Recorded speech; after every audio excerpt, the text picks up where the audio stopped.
about to make a start. So, thanks for coming to this event. Housing crisis or capitalist crisis, anti-gentrification, the left. This event is part of a broader series of events that are happening mainly today and last night. The Platypus European Conference in 2018. I'm going to say a few words about Platypus. I'm going to talk about our activities very quickly at Goldsmiths and LSE, and then I'm going to read the panel description and the questions for this event, and I'm going to introduce the speakers. The Platypus Affiliated Society organises reading groups, public fora, research and journalism focused on the problems and tasks inherited from the old, new, and post-political left, for the possibilities of emancipatory politics today. We ask what the left has been and what it can yet become. Through our public fora and journalism, we bring together various tendencies, groups and individuals to host the absent but necessary conversations about the death of the left, to consider its possible reconstitution today. At Goldsmiths, we host weekly coffee breaks on Mondays from 5 to 6 p.m.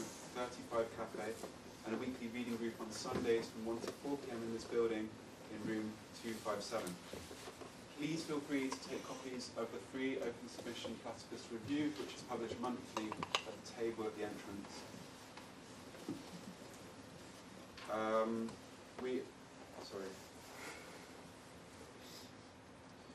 This weekend is the European Conference, and also at the door are copies of the schedule for this.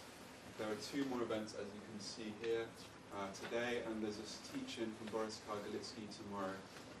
And there's a change of time on the timetable. It says 1 p.m., but it's actually starting at 2 p.m. We also have a chapter at LSE, where we host a weekly reading group on Tuesdays from 6 p.m. to 9 p.m. on a weekly basis on Wednesdays.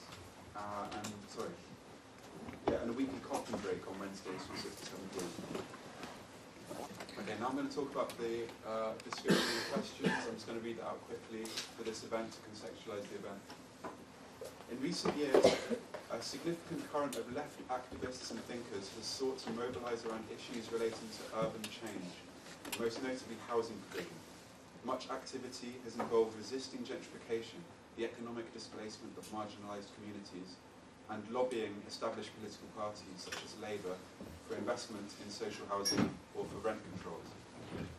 Since Engels wrote about the housing condition of the English working class in the 1840s, political changes in capitalism have seen different forms of state management of the housing issue, yet it remains a symptom of the crisis of capitalism. How have these political struggles of the past, the struggles for better housing, more equitable planning, against neoliberalism and against gentrification, how have these struggles responded or related to the struggle for socialism and for the pursuit of freedom? How could they advance the struggle for socialism and the freedom of the present, the pursuit of freedom in the present? And here's the questions for the panelists. What is gentrification? How do you understand this term? What significance has it had and should it have for the left? How do housing struggles in the present relate to those of the past? Why does capitalism appear to produce a housing crisis? Can it be solved in capitalism? How has the housing problem changed in the history of capitalism? How has the left changed in relation to this history?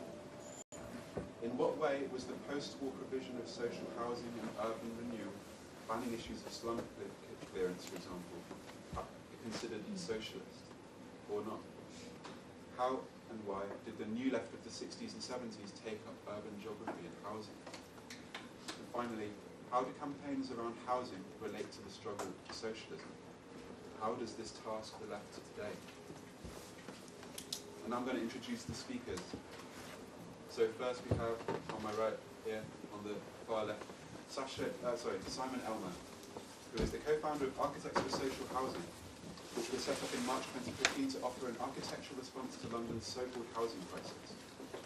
Over the past 3 years, ASH has developed alternatives to demolition for 6 housing estates that increase their housing capacity by up to 45% without demolishing a single home and generate the funds to refurbish the existing homes. In addition, ASH have published around 140 articles on UK housing and practice, including a dozen case studies of individual estate regeneration, submissions on the government's housing and planning bill, and the London Mayor's good practice guide to estate regeneration, and his widely read report on the Grenfell Tower fire. Last year, ASH undertook to produce the first map of London's estate regeneration programme, locating some 237 estates that have recently undergone, are currently undergoing, or are threatened with regeneration, demolition or privatisation, with the resulting loss of homes for social rent, 195 of which are in Labour-run boroughs. From its founding, ASH has been critical of the role of Labour councils in implementing the estate regeneration programme, and over the past 2 years has commented at length on Labour housing policy. Next on the right is Matthew Lee, and by the way, the speaker is going to speak in this order. So, Matthew Lee is a first-year student at UCL studying politics and Eastern European studies. He has a background in the Italian squatting and social centre activism, but recently got more majorly involved in housing activism, specifically in London, back in the end of September last year.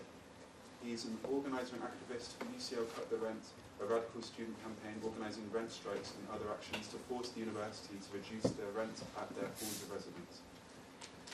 On top of that, Matthew was part of the group that occupied London College of Communication in January for a week in an effort to make them pull out of a development that would socially cleanse the area in Elephant and Castle, which was partially successful, but this very much is still an ongoing struggle. So today Matthew is speaking on behalf of the organisation called Stop the Elephant Development, which is trying to resist this planned redevelopment of a shopping centre. Austin Williams on the right, on the far left, sorry, is the director of the Future Cities project and author of China's Urban Revolution. He is also the co-author of The Lure of the City and founder of Mantown Human, a manifesto towards a new humanism in architecture. And there's a spare seat for Sasha Ismail from the Alliance Workers' Liberty, who I was expecting to speak today, but isn't here. I'm not sure, he might possibly walk in during the event. Okay, so without further ado, I want to ask Simon to please, I didn't say that if the speakers could try and speak for a maximum of 12 minutes, around 12 minutes please, that would be great. Thanks for having me here. We're actually called Ash, not ASH, but yeah, just because I'm going to refer to it. Okay, these questions pose for possible discussion on the panel. Even if I was qualified to try and answer all of them, would take up probably the rest of this day. So I just want to focus on one of these questions that David's posed, which I think is coming into sharper focus in the UK, and which relates most closely to what have been Ash's attempts to propose alternatives to London's estate regeneration programme. This question is, why does capitalism appear to produce a housing crisis, and can it be solved in capitalism? I chose this question first because by proposing that our current housing crisis has been produced, it refuses this discourse of crisis by which we have been paralysed, and which has made us accept, I think uncritically and without question, the so-called solutions proposed to solve this crisis, rather than challenging the ends to which it has been produced. One only has to recall that the same terminology has been applied to the financial crisis, the deficit crisis, the benefits crisis, the NHS crisis, the education crisis, the population crisis, and the mother of all crises, the environmental crisis, to understand something about how this discourse of crisis acts as an instrument of privatisation. But I also chose this question because it questions the extent to which the so-called solutions to the housing crisis are in fact producing and reproducing the very crisis they've been proposed in order to solve. And in doing so, it understands our housing crisis not as a failure of capitalism, but this particular instance of that seemingly eternally recurring crisis to which it has been doomed almost since its inception, but rather as the instrument of capitalism's latest colonisation of what housing activists inaccurately describe as a human right. Indeed, if we wish to understand the mutation capitalism is undergoing as it shifts on its global axis, we could do worse than examine London's housing crisis. The first thing I'd say in answer then, which I wrote about in an article called The London Clearances in 2015, is that there is no housing crisis. If by crisis we mean something that is out of our control. On the contrary, the shortage of housing and the corresponding boom in UK house prices and rents has been, in fact, carefully prepared and legislated for over a number of years to serve the interests and fill the pockets of those who have the most to gain from it, both politically and economically. There is, in actuality, rather than the ideology of our society, a class war being waged through housing. So far, it is all going to plan. Far from being out of our control, the housing crisis is well in hand. The question of why capitalism produces a housing crisis, I don't think there's any appeal about it. I won't answer, as in its essentials it has already been answered in the series of articles titled The Housing Question, which were published between 1872 and 73 by Friedrich Engels, whose observations on the inconvenient trajectory of capitalism gave its name to the Platypus Society. So accurately do these articles describe not only the causes of our current housing crisis, but also the full solutions proposed to solve it, that in 2016 Ash published excerpts on our blog illustrated with photographs of some of the effects of these solutions. And in this text, which I recommend to anyone here who's interested in the housing crisis, Engels is unequivocal about its causes. He says, the real answer to this question, he writes, is that capital does not want to abolish the housing shortage, even if it could. If I may, I'd go even further and say that capitalism needs the housing shortage. This is nowhere more true today than in the UK. The estimated total value of the UK housing stock in January 2017 was £6.8 trillion, and that had increased by £1.5 trillion in the previous 3 years alone.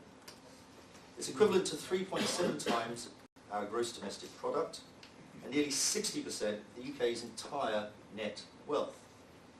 The housing market now constitutes an economy in itself, much larger than the GDP of many European countries. Nobody will be surprised to hear that £1.7 trillion of that housing stock is in London. According to the 2016 Sunday Times Rich List, 26 of the 100 wealthiest people in the UK listed property as a major source of their wealth. While among the richest 1,000 people in the UK, there are 164 property managers with a combined wealth of 143.7 billion. As for where that property wealth is coming from, the pre-tax profits of the 4 largest builders in the UK, that is Persimmon Homes, Taylor Wimpey, Barratt Homes and the Berkeley Group, rose from just under £419 million in 2011 to over £2.6 billion in 2016. That's a 6-fold increase in 5 years. We've all heard about the CEO of Persimmon, who's about to be paid a £120 million bonus. Hardly surprisingly, given these figures, London house prices have risen by 86% since 2009, and at an average asking price of about £600,000, now costs more than 17 times the average London salary of £35,000. In inner London, that price rises to around £970,000. Home ownership in the UK, which peaked at 71% in 2003, has been declining ever since, now stands at 63%, with only 40% of Londoners predicted to own their own home by 2025. Meanwhile, rents on London's private market, which 20% of British households now live in, have risen to an average of £1,730 per month for a 2-bedroom home, which is more than twice the national average. The total rent paid by UK tenants last year rose to £51.6 billion, and that's more than double the £22.6 billion paid as recently as 2007. Millennials, which was born between 1997 and 1995, paid £30.2 billion of that rent, which is more than 3 times the £9.7 billion they paid again in 2007. The Joseph Rowntree Foundation has predicted that over the next quarter of a century, rents will rise at twice the rate of incomes, and renters will be twice as likely to live in poverty. As a result of this huge escalation in the cost of housing, at the end of last year, the charity Shelter estimated that there are now 307,000 people in Britain who are homeless. It means either accommodated in temporary housing, in bed and breakfast or homeless hostels, or sleeping rough. That's 1 in every 208 people in the UK population. In London, where 165,000 of those people are homeless, that figure rises to 1 in every 59. These numbers, however, don't include the hidden homeless, with an estimated 1 in 5 people under the age of 25 having couch surfed over the past year, 250,000 of them in London. This trend is predicted to increase, with Shelter warning that more than 1 million UK households are at risk of becoming homeless in 2020.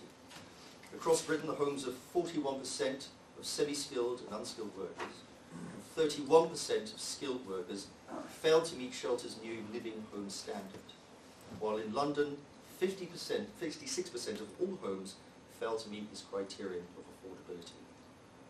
So the housing crisis, in other words, is a crisis not of supply, but of affordability. This brings me to the second part of the question, which is whether the housing crisis can be solved under capitalism.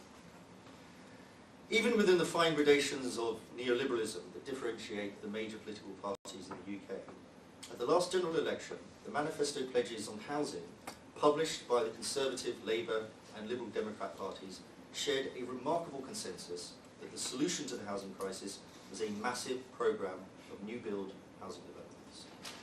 In fact, there's nothing remarkable about it, given that all three parties draw on the same reports, produced by the same think tanks, headed by the same directors of the same housing associations, under the sponsorship of the same building companies and estate agents.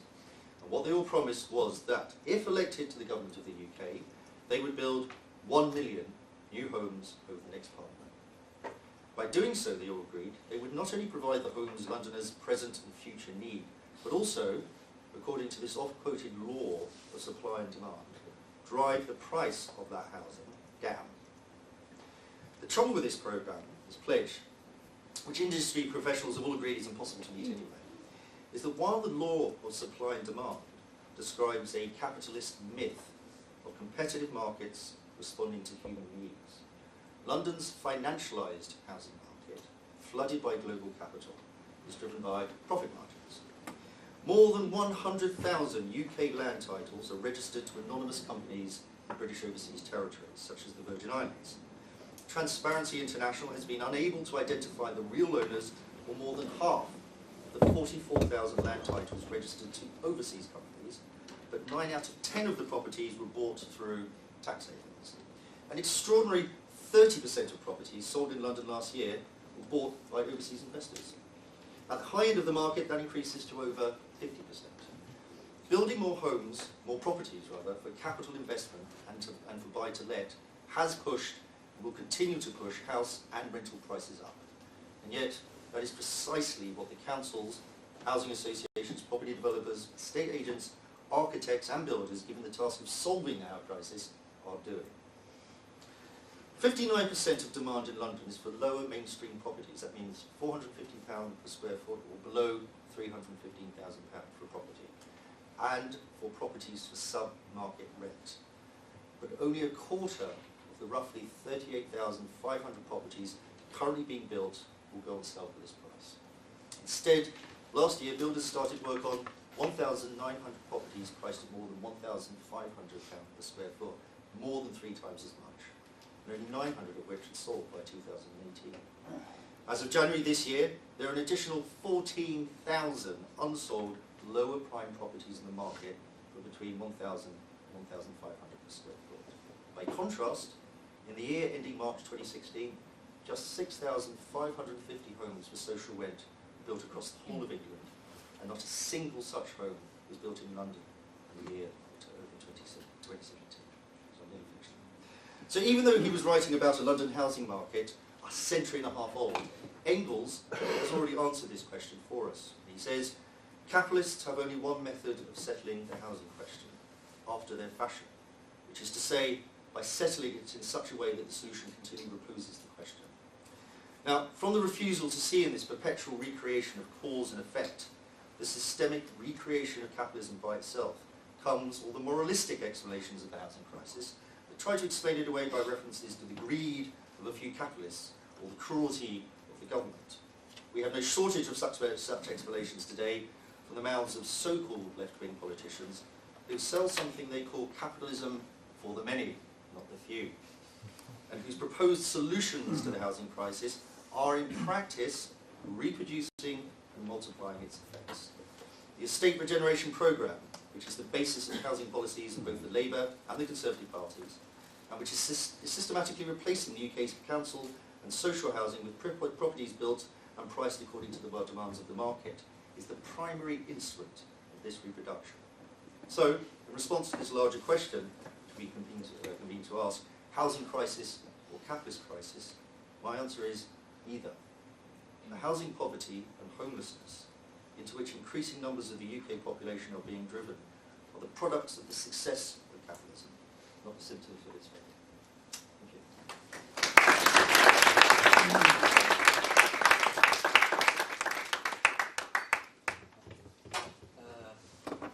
First off, I'd like to apologise that I hadn't had much time to prepare this. I only got this brief last night, so I may not be able to speak as eloquently and for as long as my friend here on the left. But nonetheless, I'd just like to start off by talking about what the campaigns which I'm currently involved in are doing and how these relate to historical tactics and socialism in general and the struggle for socialism. So for a bit more info on the occupation and the Stop the Elephant Development campaign, we're currently the student-led wing focusing on the University Arts of London's involvement in the Delancey development currently happening in Elephant and Castle in Southwark. Essentially, this is a housing development which is going to knock down a shopping centre and the London College of Communications, which is part of University Arts London.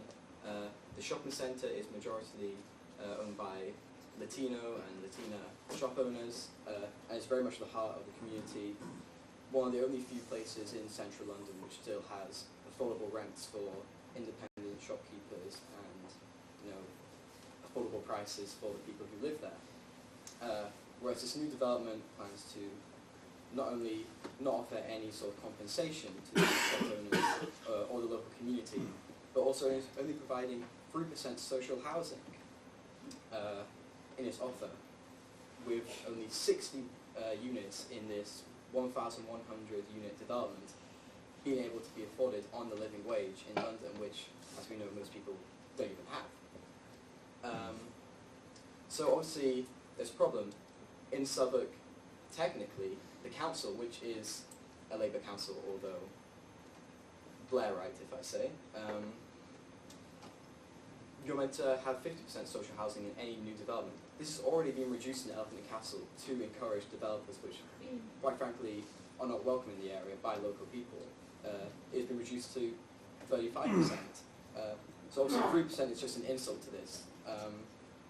And we have to ask sort of why it's been allowed and how you can have these regulations and regulations of capitalism and a capitalist housing market, which allows for this situation to happen where, you know, these regulations are breached. And that's because, quite frankly, wherever there are regulations and wherever there is a market, the forces of the market are going to find ways to get around those regulations. So for in this instance, the Delancey Corporation, which is an offshore development company, has managed to get around this by working with the university, and that so-called counts as community engagement. Even though the university, quite frankly, majority of students are opposed to this, is only really the head of the university who's art-washing this whole project to try and make it acceptable. So, you know, obviously there is a failure even within, you know, left-wing reformists within capitalism, and obviously social housing and capitalism are not compatible in this situation. So sort of how do we act in this and how do we deal with this? And the current campaigns which are happening, there are various different campaigns within this specific situation. So for example, Stop the Elephant Development, the student wing, like I mentioned before, but also you have Up the Elephant, you have Latinx Elephant, which is the shopkeepers campaign. You have people involved in the Aylesbury estate campaigns, people who were involved in squatting the Haygate estate a few years back, which ultimately failed, unfortunately. And there is a deep history of sort of housing activists which originally had stayed separate, anti-gentrification, anti-social cleansing activism, which had stayed separate within the area, now all coming together for this project. And I think that is something which resembles largely in the struggle for socialism also, in the sense that you cannot just simply focus on one area and focus within a certain group. You have to expand into multiple different areas. You have to have a pluralist sort of way of tactics. You have to organise with different groups while still very much focusing on your specific area of expertise and doing what you can what you have the best ability to do. So for us as students, we're not members of the local community, really. Personally, I've never lived in a suburb. I don't really go there that often. Only we have links to this through friends who are involved in this campaign, and that's how I got involved. But I do have a history of knowing how to, push universities to pull out of projects. For example, we've taken very much the history of the Carpenters estate, which happened in Stratford up in 2013, in which UCL was hoping to expand, was going to knock down this estate, which had 3,000 units of social housing, very important to an area which had been increasingly socially cleansed. And through various occupations, various direct actions against the university, you were able to get that stop. You found the source of the power, which was the university, and you directly targeted it, and you're not solving this crisis, but you're helping it stop getting a lot worse. And I think that is sort of the relationship between the housing crisis and socialism as a whole. Very much I would agree that you cannot solve the housing crisis without solving capitalism in general. This is very much a capitalist-made crisis. We have, more housing in this country than we need.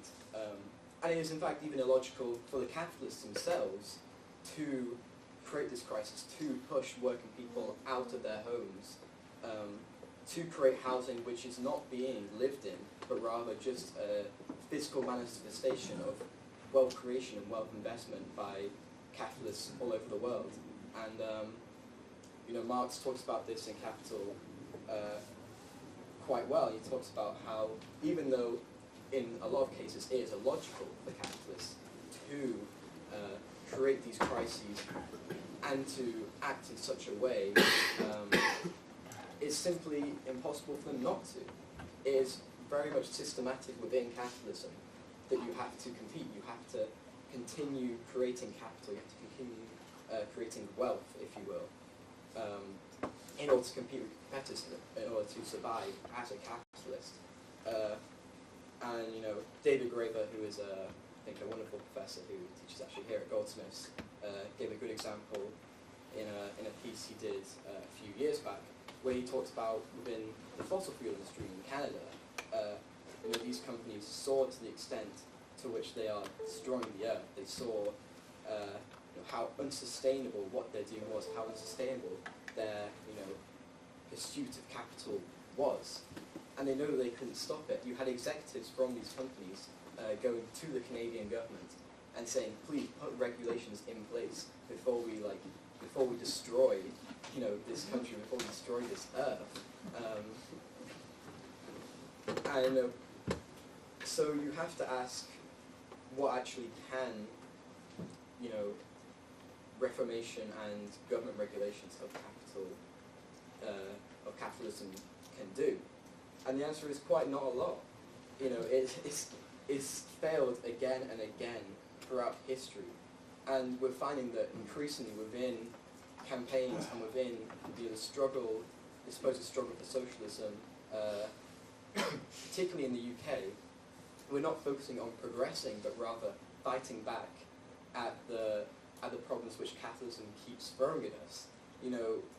Much of the housing crisis and much of housing activism is not based upon us fighting for better housing conditions, us fighting for more housing based upon community mutual aid and solidarity, but it's rather pushing back at the problems which capitalism keeps pushing at us, such as social cleansing, like I've already mentioned, and people being pushed out of their homes, homes falling into disrepair and not being maintained well enough, landlords increasing rent. For example, as I mentioned before, I'm part of the Cut the Rent campaign at UCL, and although we've been fighting for years, and we've been putting on rent strikes at the university,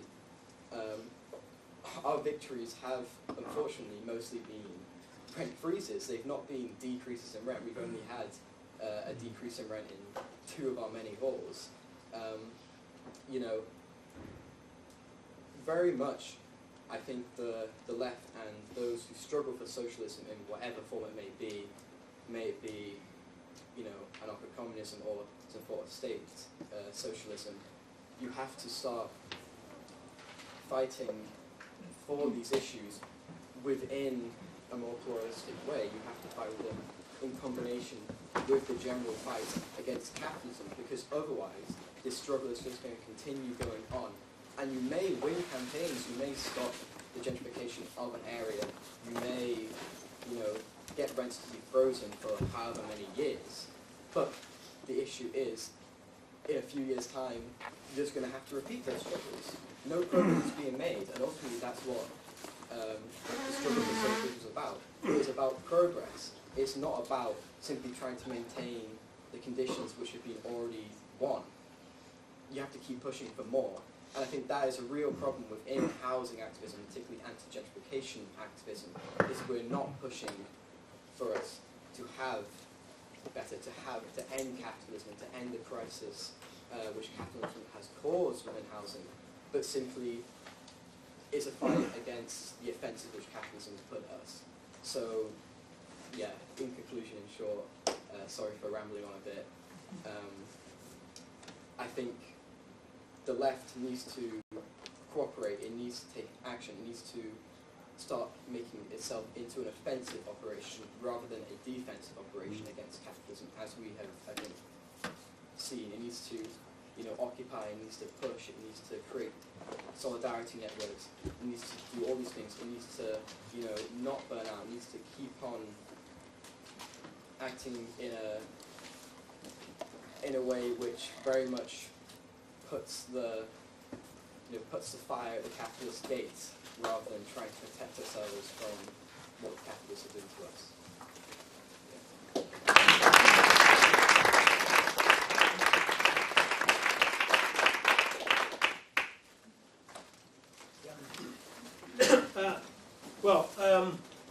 As with all these things coming last, I've got lots of agreements, several disagreements with what's just been said, but I'll plough on with what I've kind of formulated over the last few hours from early morning, and just lay out some principles, I think, which is like a conversation about what my left-wing perspective is and where we agree and where we disagree as part of an open conversation. So thank you very much for coming, and thank you very much for inviting me.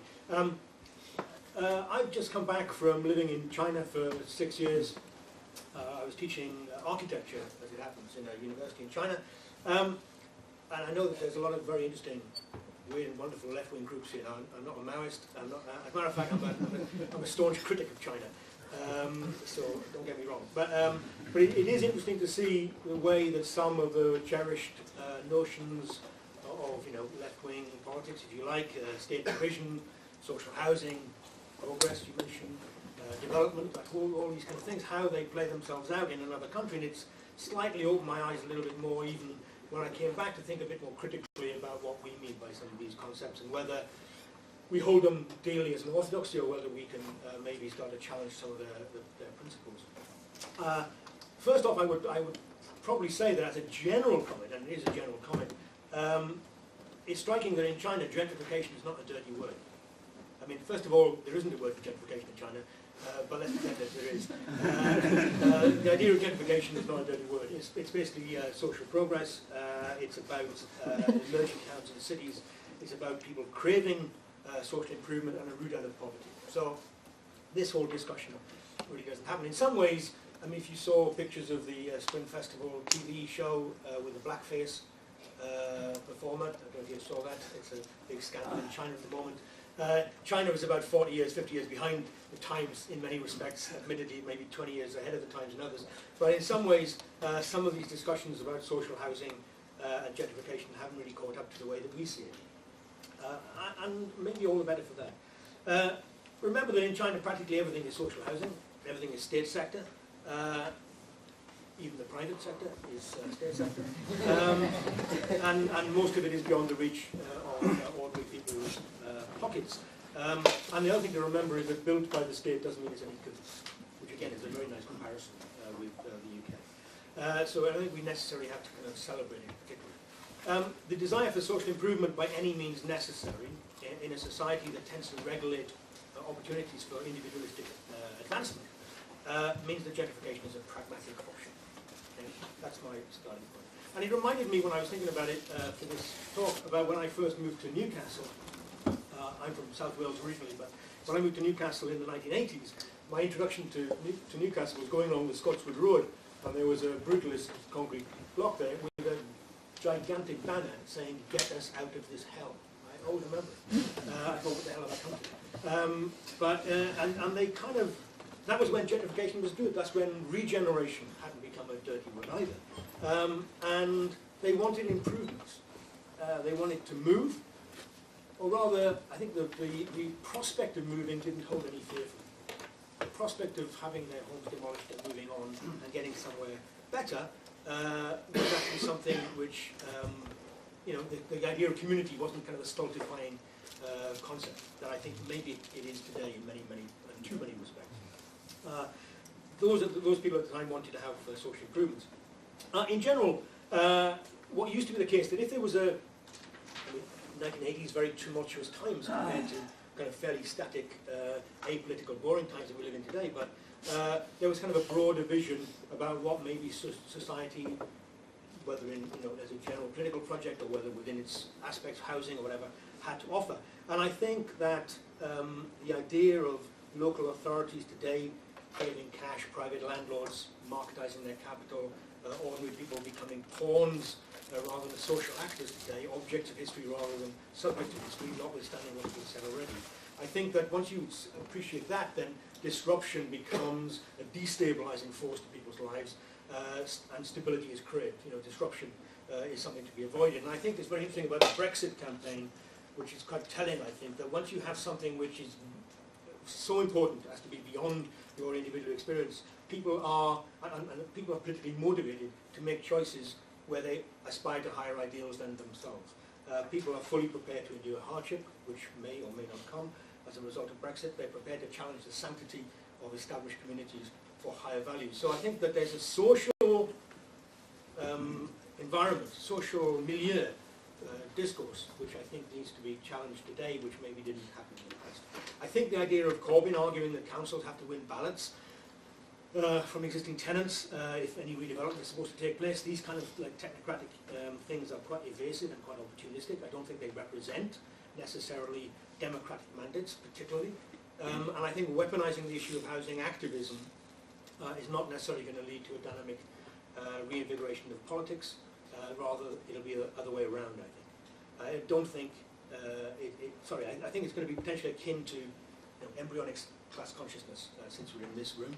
But I fear it's going to be more like conservationism, conservatism. Often these things end up being a recipe for stasis rather than activism. So, gentrification in this country has got this kind of negative connotation. It's almost by definition, it's a bit like saying that if you're against sustainability, that means you're for unsustainability. You know? So, I think gentrification is one of those words that you can't possibly be for anymore. Hugh Beerman, the architecture critic, calls it a boo word. And he says that it's used to imply that a badly run down area is some kind of affordable paradise that shouldn't be touched. And I share that worry, to be honest with you. I share the idea that the ambition for social improvement is downgraded in a policy discourse predetermined by suspicion of intentions of local authorities, of big business, and lease, all these kind of people, maybe justifiably. But in some ways, this kind of nervousness and suspicion cannot be positive model. I think the cynicism has its downsides. If we're cynical about the motivations of all these things, I think we become slightly problematic. The concept of democratic accountability, of progress and social mobility, and it also risks undermining the solidarities that we talk about as necessary from combating these very things. As Simon says, many times these things reinforce themselves rather than solve the problem. In the Western frame of reference, you know, public sector, social housing, council housing, all these things are seized on as inherently good. I don't necessarily think that they are. It's developing a bit of a mythology, which is the equivalent of the NHS. You know, it's almost like if you criticise the NHS, it's just like slapping a nurse. And I think the same thing is the mantra of social housing. We have to maybe be a little bit distant from it and be critical where it deserves it. The state provision can be crap. And it reminds me that I think that it's not necessarily that gentrification is the problem. but again, the opposite, or slightly tangential, that it's the concentration of poverty is the problem, the lack of options for people. In many ways, that comes with poverty.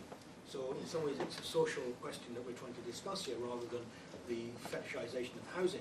And you can't wish these things away. I would even go so far as to say that when it comes to people who live in rented sector council housing, that's a kind of, they don't enjoy the same rights as private ownership does, by definition. Yes, it's a privilege rather than a right. So therefore, they are going to be less stable. They are going to be more prone to eviction, partly because that's the way it is. You might not like it, and I don't like it, but that's the case, I think. So I finally wanted to go through a couple of headings, if that's all right. I'm coming on that. We've got about 4 minutes. Am I? Okay, right, I'll whiz through. I'm a modernist, and I think that the idea of universal provision is now seen politically and philosophically as a problem, the idea of universalism. And it comes from the fact that we're often enjoined to celebrate diversity rather than what makes us communal. So I think that there's something we need to tackle in terms of politics there, how we frame this. Modernism was, the end of the old order. It was near a social transformation, and it reflected an ambition for more liberty. We often look at China saying that they've lifted 500 million people out of poverty in the last 20 years, which is true in some respects. But we don't really necessarily analyse the tragedies. On an individualistic level, we see that as a social, universalising benefit of social transformation. Whether you think that's good or bad is up for discussion. My contention is that contemporary era of kind of general miserabilism in society, illiberalism, anti-humanism, pro-environmentalism, precautionary misanthropy, blah blah blah, all these kind of things. I think we need a bit more of a critical engagement with some of those issues.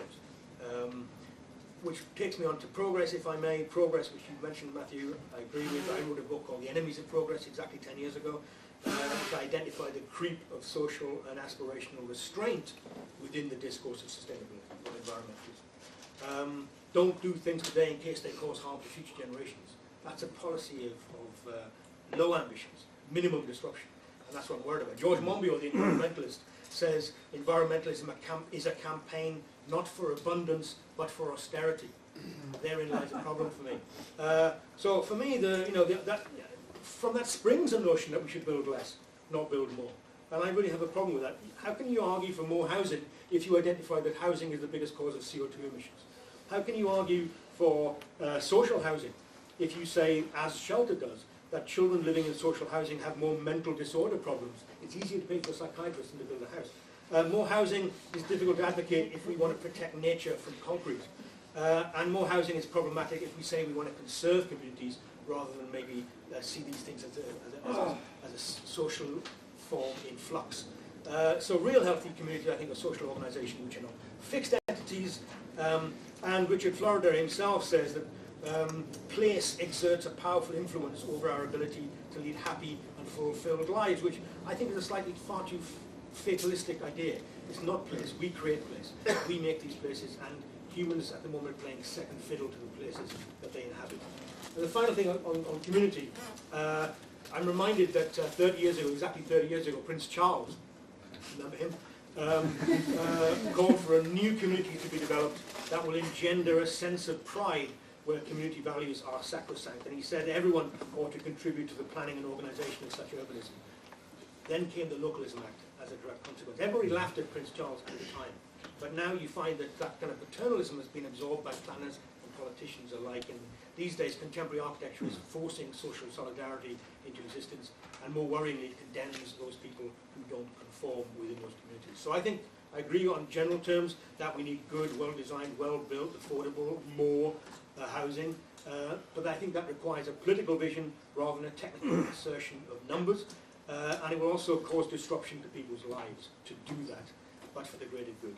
If your starting point is not breaking eggs, nothing's going to happen. Thank you very much.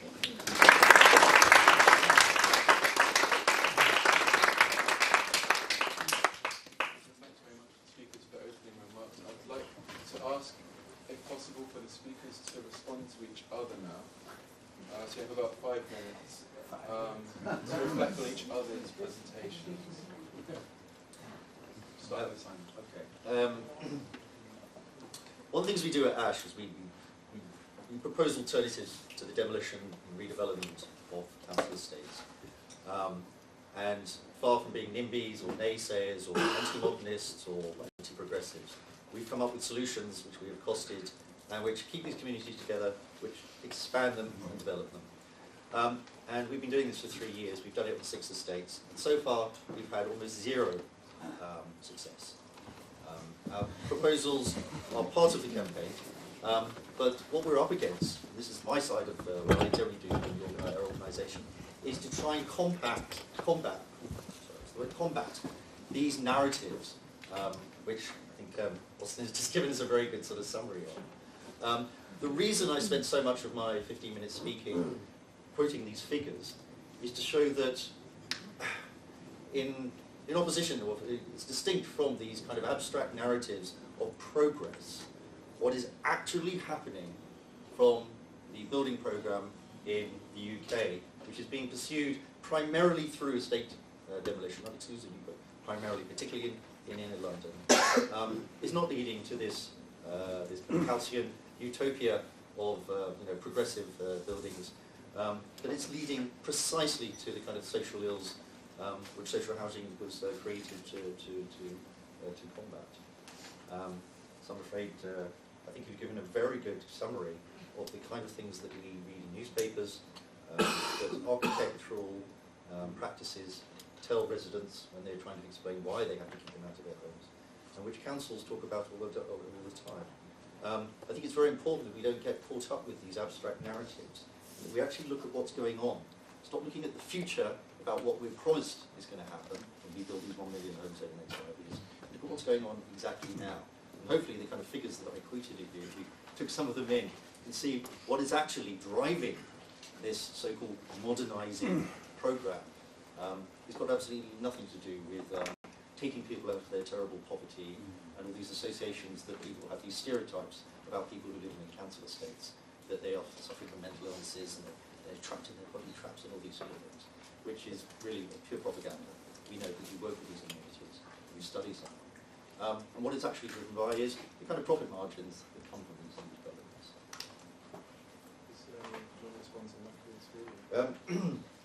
Matthew, on the support and what he's doing, I think it's great. I think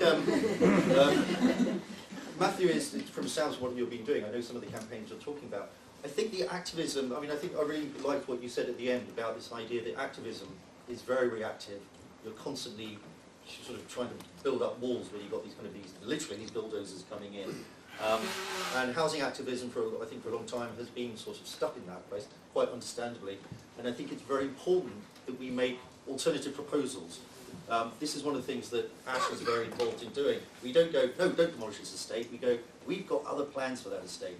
And even with the estates that we don't design for, but the ones we don't advise to, we'll always say, come up with an alternative. Don't just go no, say yes, say no, we're not going to do what you're doing, because you're going to destroy our community, and you're going to build homes that nobody's going to live in anyway, but come up with some alternative.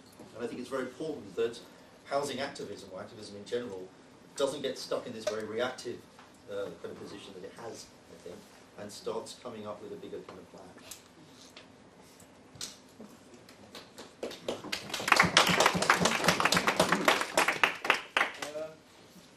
So yeah, I'd just like to, I very much agree with a lot of what you said, but in particular to what you mentioned about the importance of housing and good housing conditions over sort of the keeping together of communities. I agree. You have to crack a few eggs to solve this issue. As I think historically we've seen the greatest sort of rebuilding of housing and improvement of living conditions in the UK happened after World War II, after this mass destruction of what was already there, after mass destruction of industry. Only through that could we radically give people toilets in the houses for the first time, and proper heating and proper social housing. But currently, I think it is of vital importance to keep communities together. Because, quite frankly, I think the greatest egg to crack is capitalism itself. If we want to solve this crisis altogether, if we want to improve from the position we've got today with the welfare state, this system needs to be brought down. It's impossible to solve this crisis without doing so first, and therefore fighting displacement of people, and fighting displacement of and separation of already existing communities and already existing bonds, I think is of vital importance, because that is what builds, in the end, the mutual aid, the solidarity, and to an extent the class consciousness of people, and creates these grassroots ideas and grassroots campaigns and grassroots struggles, which not only keep together communities and help keep what has already been won,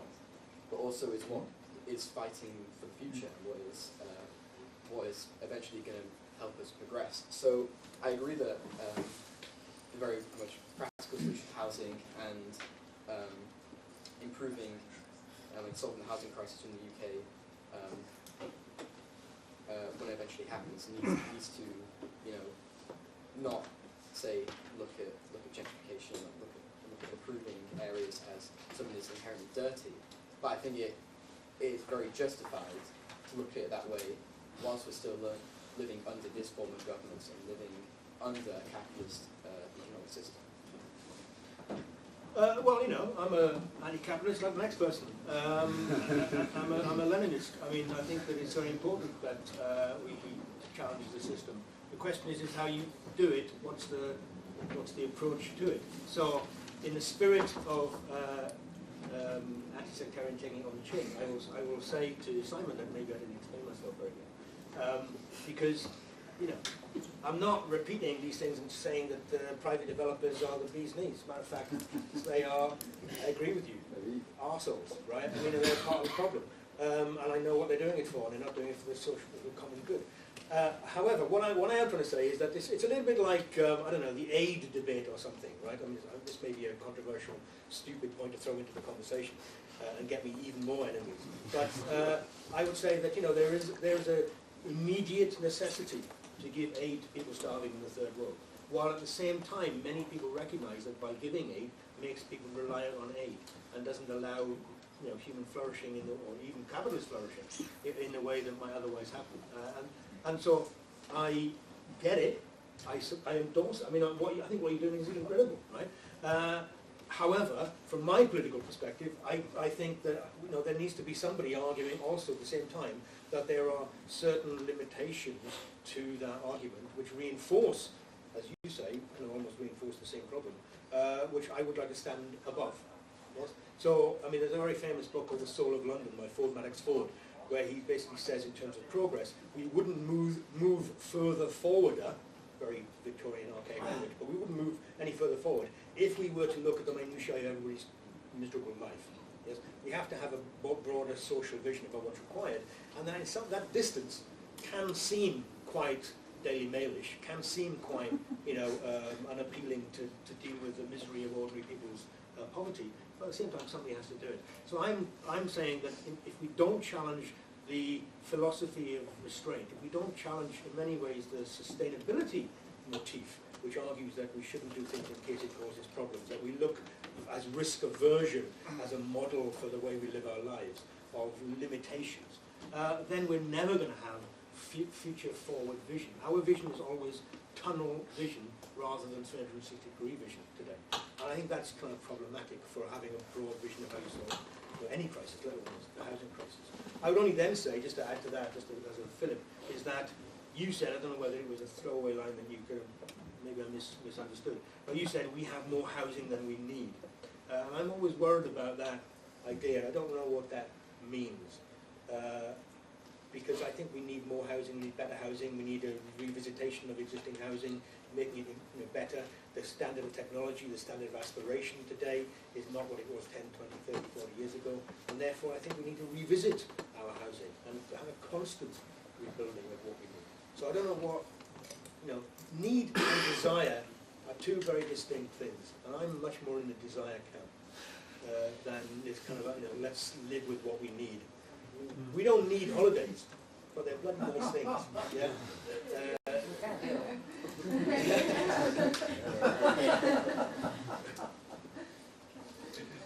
Sorry, I finished that. Okay, so that's great. Thanks for the replies. If the audience doesn't mind, I'm going to try and take the liberty of asking the first question. So it's been really interesting conversation so far, and there's something of a debate emerging between Simon and Austin. I don't want to leave Matthew out of the conversation, but just for a moment, I actually think there's some interesting points of agreement that might be able to be found between Simon and Austin. But before anyone asks a question that might look to that, I do want to bring up something that I feel is a bit of sort of elephant in the room of the conversation so far, which is the question of the state.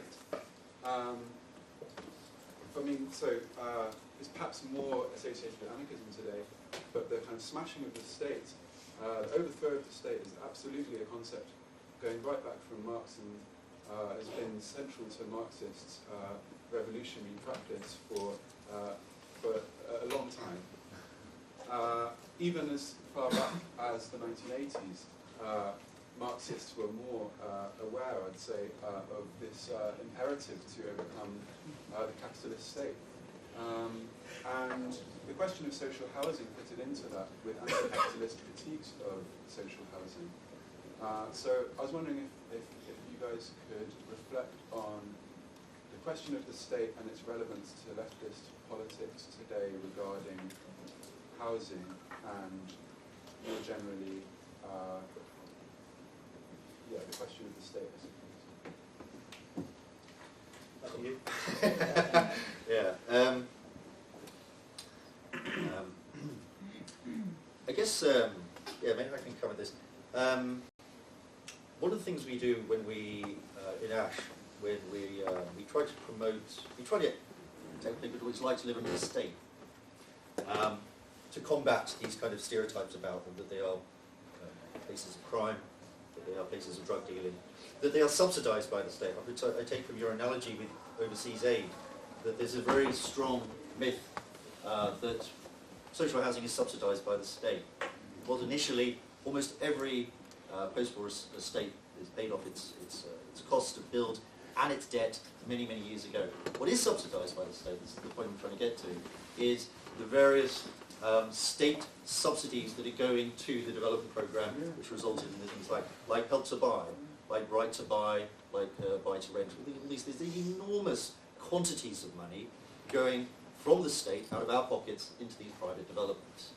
I would actually say that one of the great motivations to builders at the moment and developers is getting money from the state to build so-called affordable housing, which is almost all private, for the private sale now anyway. So certainly in the terms of housing, the division between private and public doesn't really exist anymore. There is almost zero provision for something called social housing at the moment at all. Everything that the political parties are promising is for affordable housing, which is overwhelmingly now for shared ownership, and that again is subsidised as well. So one of the things we try to talk about is kind of a third space, I guess, between these two very indistinct sources of revenue, the public and the private. And that is the space of community, which we kind of talk a lot about, which rather than being, I think, something which is retrogressive, which is kind of inward-looking, which is something kind of under threat, and which is kind of hiding away and doesn't want to be changed, which is how Austin kind of characterised it. I think the focus on community, the creation of community, is one of the most progressive forces, I think, that's come out of the, if you want to call it, the housing movement. Certainly with the struggle, the activism to struggle to save housing. States that we worked with have actually said to us that since they were built in the 70s, when everyone could have moved into these extraordinarily progressive images of how people live together. That's the thing about these post-war housing. Nowadays, housing is really property, it's real estate, which is worth amounts of money. The housing that is being demolished at the moment by our councils and redeveloped into basically deposit boxes in the sky, these estates really had a vision, a very progressive vision of the social. They are not simply collections of boxes that people live in. It was about creating community. And those estates took several decades, I think, to actually find out how to live, the communities there, how to live together. I think that's something that we should be recovering, not in a reactionary way, not in a kind of a scared way, but actually trying to promote. And I think the kind of housing that we can build now, or we should be building, should be about promoting community, a space of resistance to this collapse between the public and private, and something which tries to recreate a different space, the space of community. And as I think the kind of activism that Matthew's kind of involved in, the reason it's found such an echo across the country, and particularly in London, is not simply a reaction to people being threatened with losing their homes, but also because of our desperate need to find a space of community which is neither subject to the kind of ravages of capital, but also not to the kind of corruption of the public sphere. After working for 3 years with Ash and trying to deal with the councils in this country, which unfortunately a lot of people still seem to think are on their side, you won't find anyone who's got a lower opinion of public life than myself.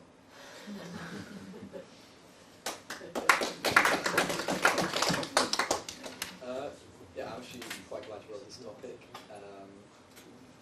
Personally, as an anarchist, you hadn't already guessed by my lack of eloquency and bad smell.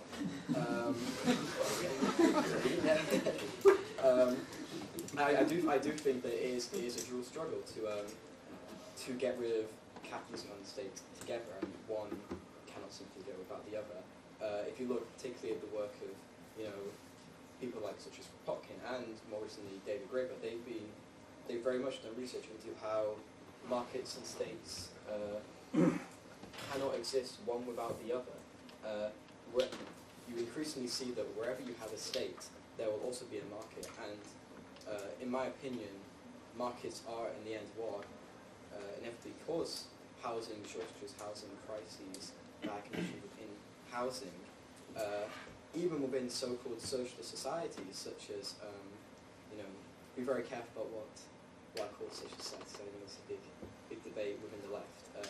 But say in East Germany, where the state controlled the housing and the housing sector, yet there was still, to some extent, a market was still a tool of repression by the state to see who could get housing, and there was still a very prominent housing activist scene. There was a lot of squatting and this sort of thing, because simply even the state and a socialist owned sector couldn't solve this crisis, couldn't deal with the issues of housing, and still had its own interests at heart, which ultimately led to this crisis being continued. And even though there was more than enough social housing for people still were left without homes. People were still left with homes which weren't sufficient to their family needs. So therefore, I do think that it's very necessary to smash the state, as it was put in question, alongside capitalism if we are going to solve the housing crisis, as quite simply, like I mentioned, markets and states coincide together and exist together. But in terms of social housing, and right now, and social housing as a temporary solution to the problems we see within housing, and see within housing under statism and under capitalism, I think we have to be very careful. We have to acknowledge the benefits of social housing, acknowledge that they are far better than the alternatives, even though there is, like as you mentioned, there's increasingly lack of distinction between the private and social sphere. Even those houses which are owned by the councils can very easily be sold off to development companies, can very easily be transferred over in right to buy schemes. So we have to see these as social housing as a solution, but albeit a temporary one, and one that is reversible, and one that we have to really work hard to maintain if we want to see it, continue to exist as a temporary solution of capitalism. But also just want to put forward very quickly that social housing is not just a state solution. Social housing can very much exist under sort of a stateless society, and I think quite often when we think of social housing and think of the way we organise it, we only see it as what has been done before and very much within the environment and atmosphere which capitalism and statism puts us under. And therefore we need to rethink how we view social housing and how we act out social housing campaigns, and how we can bring in ideas from outside this environment, which maybe you could argue the conditions are not ready for, or the environment's not ready for, but we still need to sort of think outside of the tunnel vision, like we're currently seeing, which I briefly mentioned earlier, albeit. Thank you very much. Thank you. Yeah.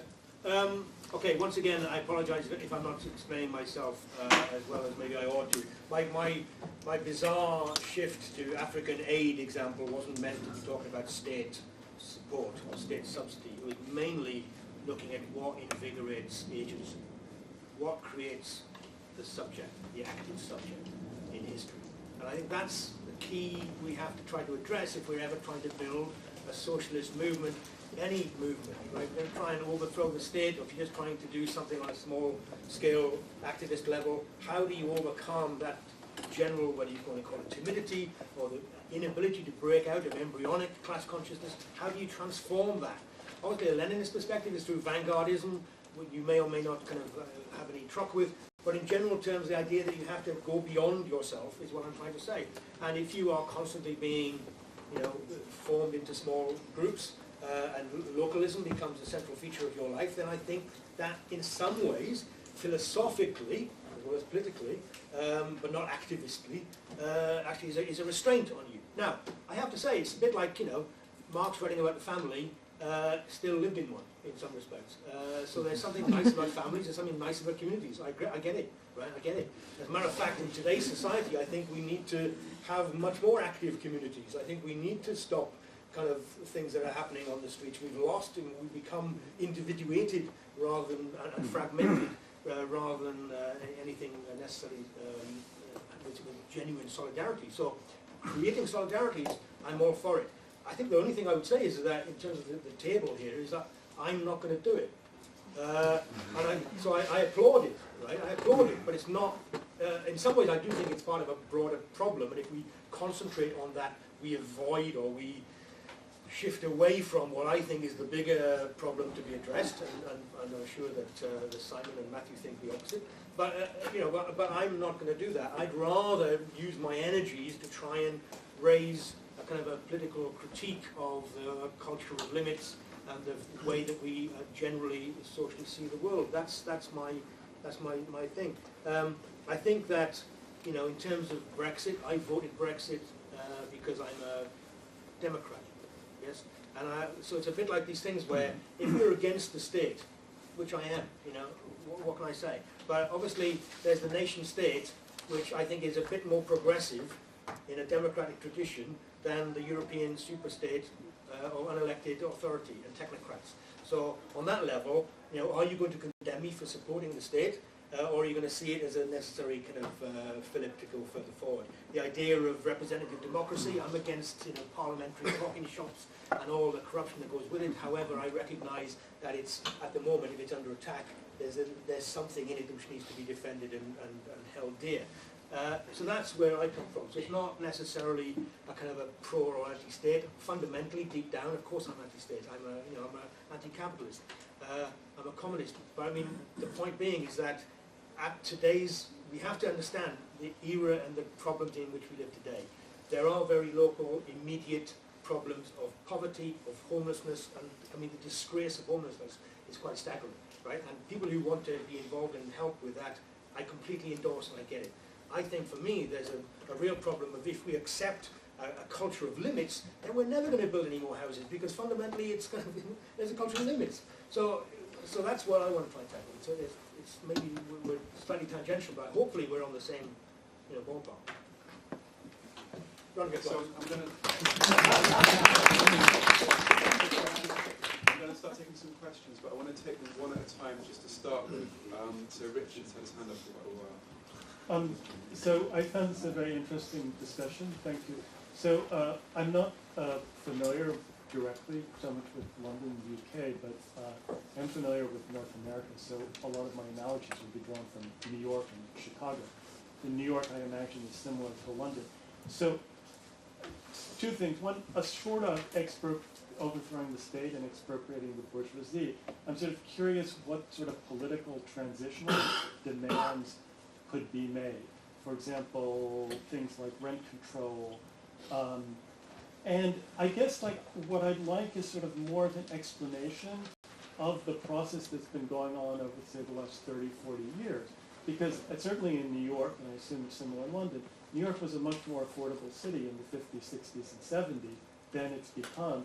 And the process of it becoming unaffordable has accelerated. And it's not because now we have capitalism and then we didn't. So even within capitalism, there has been some recent or relatively recent change over the last generation. And I don't quite understand that.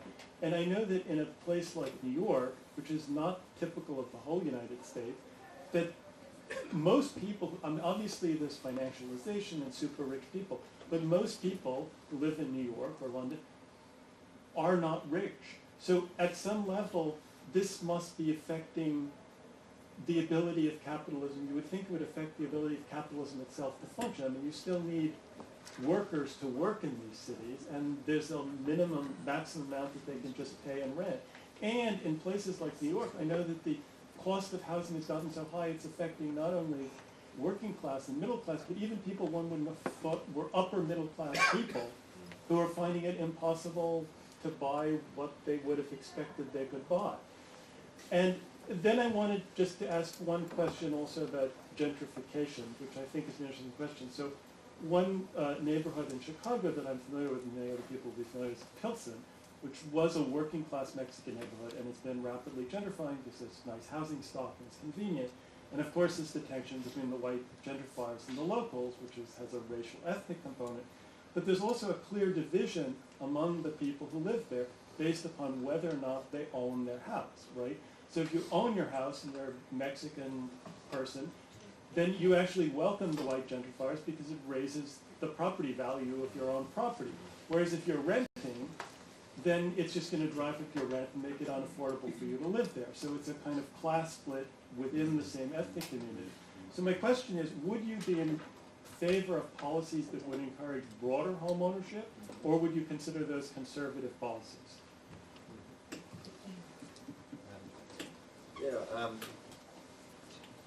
That Engels text about the housing question, he starts off by saying, you know, this is nothing new. Working class have always lived in appalling housing conditions. What makes it new, he's talking about the 1870s, is that it's now begun to affect the middle classes. And that's kind of what you refer to now, that things are getting so bad that these cities are almost not becoming places where people live and work. They are becoming, investments. They're becoming investments for international capital. But doesn't that create problems ultimately for the capitalists? I think it does. I mean, we went to a conference in New York, which had people from Canada, from Paris, from New York, and from London. We were from London, and also we know that similar things are going on in Australia. So we're kind of eager to distinguish between what is clearly a global phenomenon within capitalism in these major cities, but also what makes London, particular anyway. Because what we got a sense of from talking to these people is that London is kind of further along this particular housing crisis, and they were very interested in looking. The New York guy said that mostly the issue of social housing over there, or public housing, is about how to refurbish it, how to maintain it, how to stop all bloody stuff falling down, because it's been so much maintenance has been withheld from it. They hadn't got to the point where we are now, which is not about gentrification at all. What is happening into London at the moment has got nothing to do with gentrification, I think. Sometimes you have gentrifying effects in general, but what's happening to London at the moment is social cleansing. These are not being gentrified, these neighbourhoods, they're simply being cleared out. Yeah. What's being built there is they're not as housing. In my talk I call them properties, it's not about housing. To answer your question, so I didn't go on forever, I think red caps is obviously a very, very important thing. It's something they've got in Germany, but of course we never copy that. It seems to me that the UK always looks at what is worst in the the world, and they go, we'll have some of that. What we're doing at the moment is we're trying to recreate London very much on the model of Paris. Parisian social housing is generally in the banlieue, and they kind of dump all their immigrants there, and they bring them into work in the centre, and then they kick out again. And we've seen over the last few years what kind of social contract that kind of leads to. What we're having in London is very different, because we had public housing, to council housing earlier. A lot of London public housing is right in the centre of the city now. So you've got to get those people out, and that's what's driving it. I don't think gentrification is an accurate word to describe what's happening in London at the moment. Certainly not in relation to the enormous global phenomenon of money coming from capital from around the world to be invested in inner London housing. That's happening because of the political acquiescence, if you like, the kind of the laws that we run which allow that to happen and not to be taxed. London housing or London properties are one of the most stable politically commodities in the world, and also one of the great, or has been over the last decade, the most increasing value commodities as well. And that, I think, is not something you can describe as gentrification. We never use that word. It's generally almost never. Social cleansing and theft. Matthew, did you want to answer one of the two questions? So yeah, I think you make some really good points. You mentioned quite a lot, so I'll just sort of try and keep down to certain things. In what you've mentioned about, sort of how this is harming the capitalists, harming the people who are doing this, I think it's true. But in the end, that's because capitalism is illogical, even for the capitalists. They do this to create capital and pursue capital. But in doing so, they never marginalise workers. When you push out workers to, further zones, move people who work in zone 1, move them out to zone 6 or whatever, that decreases productivity, which decreases the amount of capital they can create. But in the short term, it does help the capitalists.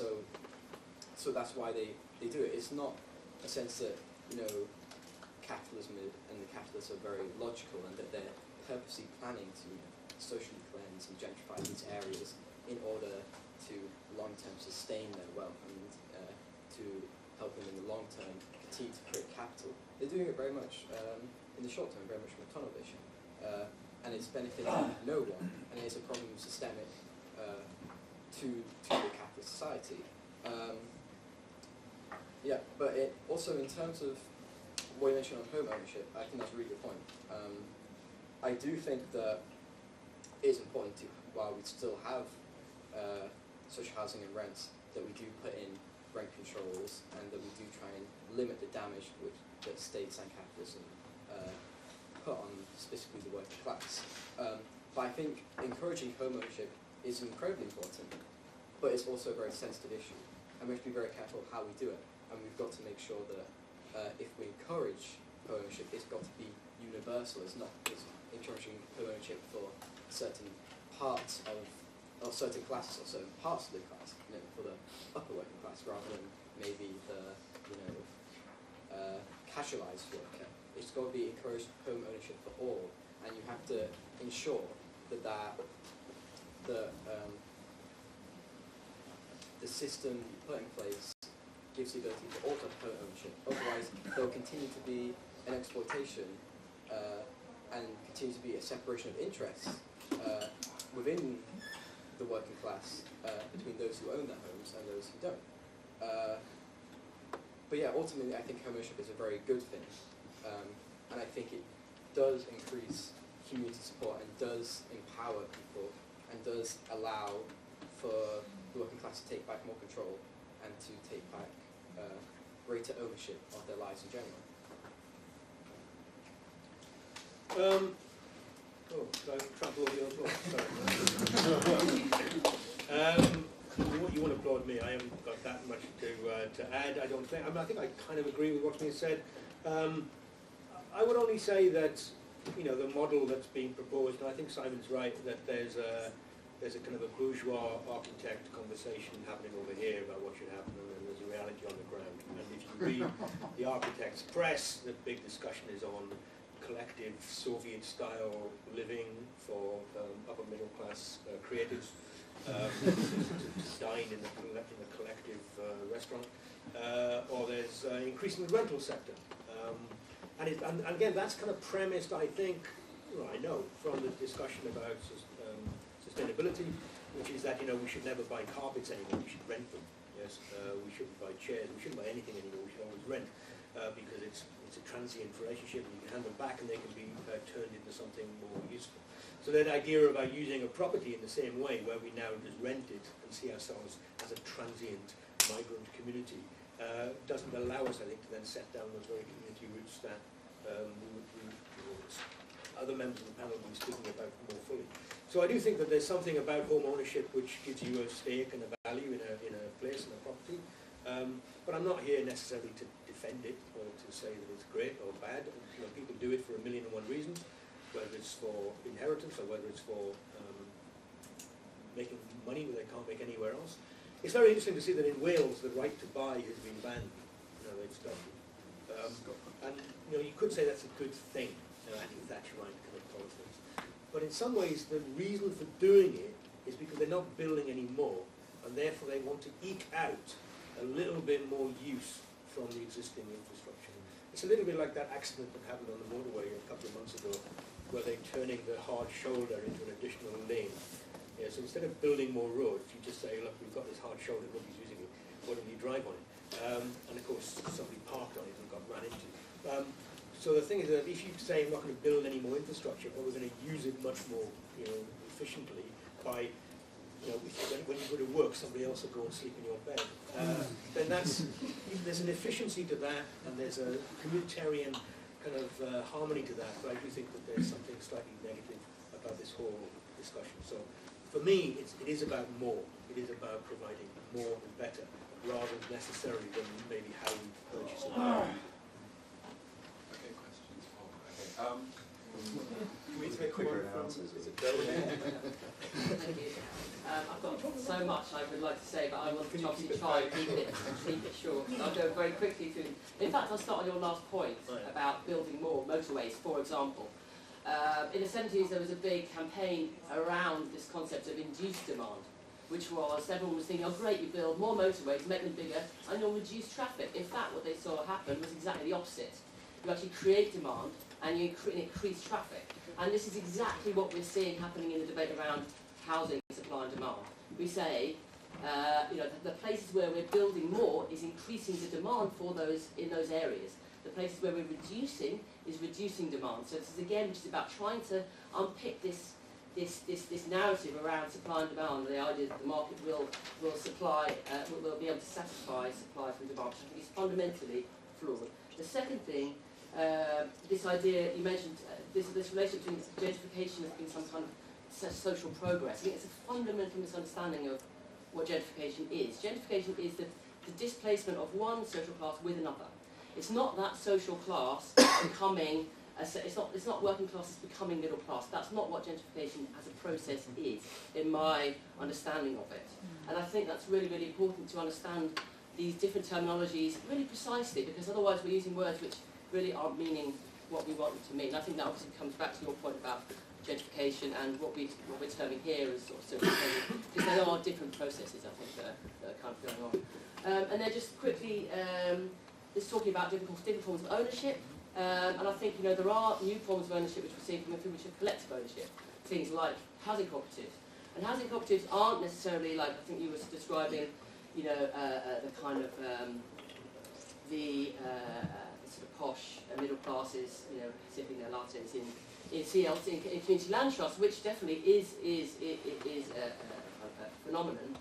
But housing cooperatives are traditionally, you know, came out of the squatting movement, traditionally much more working class communities, and they are in a very good, they're in abundance, not as much in the UK as in places like Germany, obviously, where something like 30% of the housing in Germany is provided by alternative forms of collective living. And I think in the UK, we're certainly supportive of some of the council estates that we're working with who are wanting to take collective ownership of their estate, which wouldn't necessarily mean they were coming out of public ownership. They could be collectively owned and managed. One of the estates we work with is cooperatively managed, but it's still in public ownership. So that has a very different relationship of the residents of that estate to the management of their homes. And I think there's many, many different forms of collective living and ownership which aren't the very, very sort of split divide between the public and the private. And I'll stop there. Austin, did you have a response? Sorry, I keep on trumping people's applause. Yes, well, I used to work for a housing cooperative a long time ago, and let me tell you, it wasn't a pleasant experience for them as well as me. No, it might be, you know, the halcyon interpretation of what a housing cooperative would be, but obviously they took on all the housing that was sold off by the councils. That was their initial kind of boost in the 80s, and they didn't provide, as far as I worked in Sunderland and Newcastle and in Middlesbrough, and nothing to write home about, I don't think. I think the discussion about, you know, using words that we want them to, you said we must use words the way we want them to mean. True, but maybe you want it to mean slightly different to what maybe I want it to mean, because as I said, gentrification is a term which is a boo word which cannot possibly now be used positively. Because I can't say I'm in favour of gentrification, you throw me out, right? I mean, there's something, I'm not in favour of gentrification, by the way. But I'm saying let's not kind of over-egg this, right? There are some benefits to improving an area, which I think most people recognise on the ground as it happens. And in terms of words, I really have a problem with social cleansing, right? Because that really is dangerous. This is not Mussolini, right? This is something of, you know, fair enough.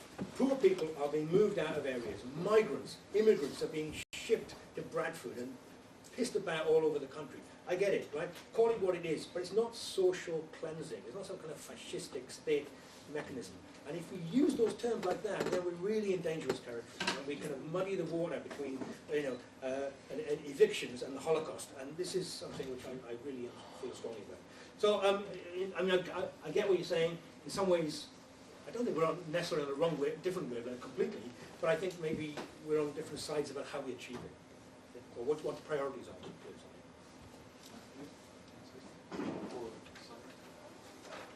Yeah. No, yeah. I think what you're saying about gentrification is very true, and any form of improvement in an area which sort of comes from the top up is never going to benefit the local community. It's never going to be a sustainable improvement for the people who live there and for presumably the working people who live there. And although we shouldn't, you know, disregard all the improvements to areas and, you know, improving conditions, if that is going to occur, it has to come from those communities themselves. It has to be a grassroots movement. It has to go from bottom up, because ultimately that's the only way that those interests are going to be protected in the long term. So therefore, I wouldn't say, you know, I'll disagree with you in saying that, you know, gentrification or like whatever we see as improving an area, whatever, however we describe it, doesn't have to be seen as something dirty all the time. Under the pretext of capitalism, under the context of society which we live in, and the way in which these, you know, improvements are often put out in practice, it is almost always wrong, almost always not in the interests of the working people.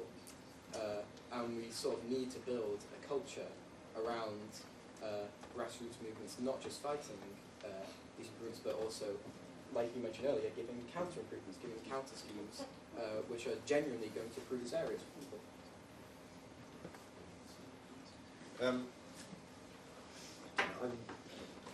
Maybe I'll wait. I saw Cam in the very corner for a while. This has been a very interesting discussion, and I find it particularly relevant because I live in an apartment building in Toronto, and they're building a 25-story apartment building right next to it. So instead of a view of the lake, I'm going to have a view of the apartment about a year away. So I think about these issues essentially every day when I walk by it, and that kind of leads me to think about, when we talk about these issues, we talk about policy and we talk about what's happening, and it's always someone else who's acting. So I think about it being kind of like one of the fundamental issues with gentrification, or whatever you want to call it, is about how people experience change. So like the city I'm from, after World War II, they bulldozed all the slums and built social housing. And it wasn't considered a negative thing because this, you know, Dickensian urban squalor was replaced by clean, relatively nice housing. And there was a sense of popular participation in that they were building, this post-war welfare state. But now, when these sort of changes happen, I don't think there's the same sort of sense of participation. People aren't acting, they're acted upon by these forces that are just completely beyond their control. And I think, in terms like disruption and so on, like that is just the way that people experience social change now, is as being just the force of these kind of abstract, larger interests, put their, What's your question? don't you agree? The question back is, so why is that? Why is that? Why don't you answer it? Why people don't feel they, Yeah, don't repeat your own question. I think, okay, I'll try. I do support and use this term social cleansing, which of course is referring to the term ethnic cleansing, because it clarifies that this is not about gentrification. Gentrification was a term coined in the 60s by a sociologist who lived in Islington, who noticed that after the exodus from London during the 50s of the middle classes, suddenly everyone was like, wow, there's all these beautiful Victorian and Georgian houses all over London, we can pick them up for nothing. And they slowly went to move in. Some of you might have seen that wonderful series, The Secret History of Our Streets, which talked about precisely that. And those so-called slums, which were sort of demolished in Deptford, are now going for like several million quid and stuff. Architecture doesn't create poverty. Poverty creates bad architecture. If you, those things which were, knocked down as slums by, GLA people in the 60s and stuff, and then built social housing on top of it, they're now going for a fortune. There's no equivalence. Our current State Regeneration National Strategy, which was created by David Cameron, and which is now being exported across the whole of the UK, is based on the idea that social housing, this type of architecture, is endemic to kind of poverty.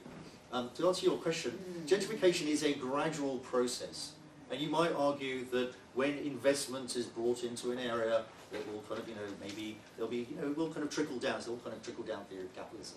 That if you bring some middle class people into a working class area which is impoverished, capitalism will bring more money into it and their lives will go up. There'll be some losses, but there'll also be some sort of balances. That's not what's happening at the moment. As you said yourself, people are being acted upon. They are being cleaned out of an area. As Geraldine said there, gentrification is this kind of this slow moving, kind of like, if you like, mixing between classes, of money going into an area. That's not what's happening now. People are being moved out wholesale. They don't come back. There are 230 estates which are undergoing, threatened with, or have undergone some form of regeneration leading to a loss of social housing. Almost always it's demolition and then redevelopment in London alone, and that is going to increase. The kind of figures that are going round about being, let me give you an idea, in Southwark, where you're doing your campaign, the number of homes for social rent which are being lost to current and the next prediction of the Old Kent area, opportunity area, is 9,500 homes. That's in one borough. And there is not a single borough in London which doesn't have an estate regeneration programme. You can add up these figures. These people are moved out. They are not gentrified, they are kicked out. And that's why they feel they're being acted upon. And that's why they use the term social cleansing, because they're not being gentrified. Austin, did you want to respond to the question about agency? Well, I wanted him to reinforce his speech. No, I think that, you're right in the way you phrase the question, yes, from my point of view, that people are acted upon rather than acting upon their situation. Now, the question then is that an individualistic response, community response to a social issue? And you can take it on many levels. I think that in order to act upon that situation, you can pragmatically say, this is the one condition, this house is being built, this is blocking my view, blah, blah, blah. I'm going to lobby and campaign and get it stopped. You could either do that through protest, campaigning against the developer, you can do it by lobbying the local authority. All that's kind of interesting activism. And, in some ways, training people into doing that, the Jane Jacobs school of, bourgeois thought is kind of is fine by me, right, as a starting point, embryonic understanding.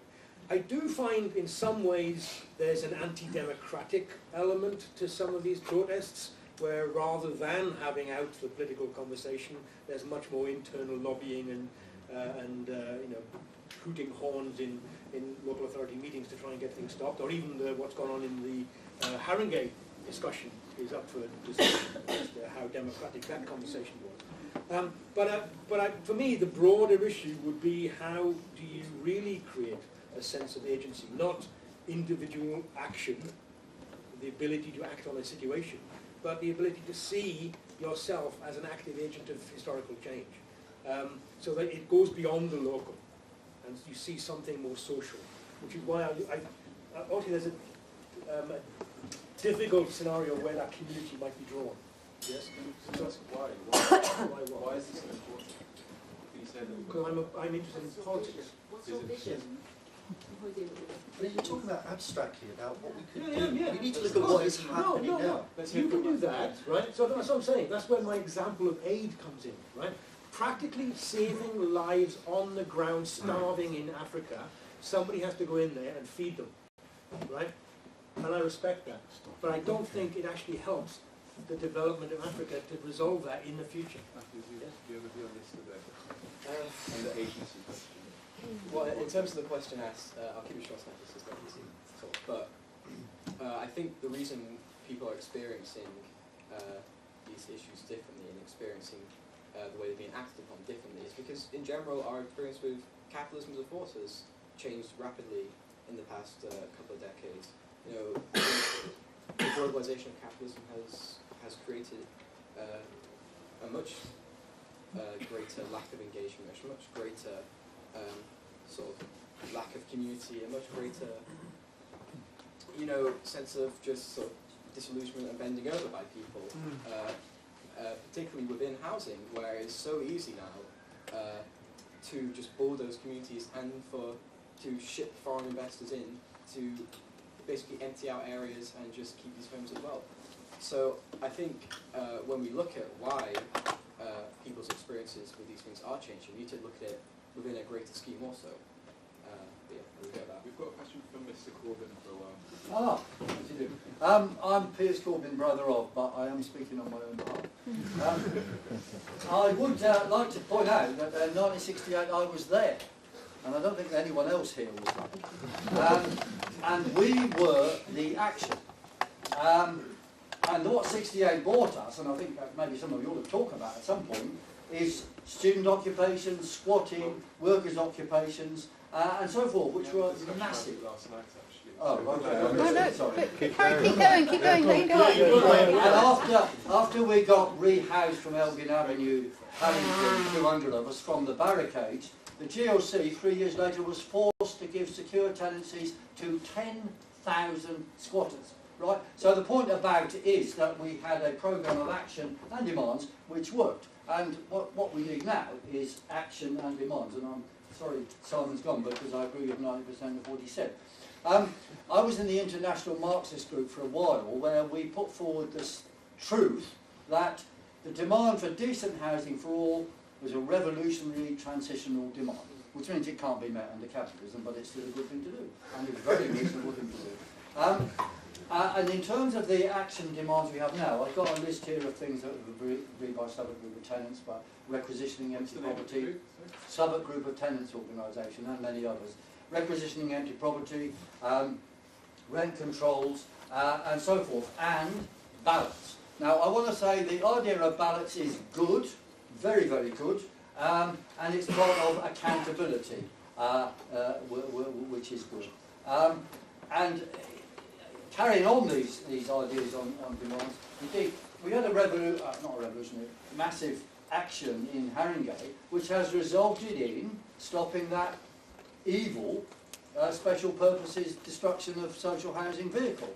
And of course, the powers that be don't miss a chance when they're being destroyed to say, oh my God, that is terrible, because developers won't be able to help provide housing anymore. Well, developers are the cause of the problem, right? And what drives them is international capitalist investment. And I want a specific question. In Vancouver, they put forward the idea, and it's been agreed, that they made it illegal to have money laundering developments. Now, if we did that in London, 90% of what you see on the skyline would stop, you know, and that would be fantastic. I just want to end by saying, in the Aylesbury estate, there's still 75% of the estate is there, and we are fighting. 20 years on, and the current rate of development in 50 years' time, which is 50 years ago, they might finish their plan, and I hope Matthew will be here or there to celebrate whatever was achieved then. But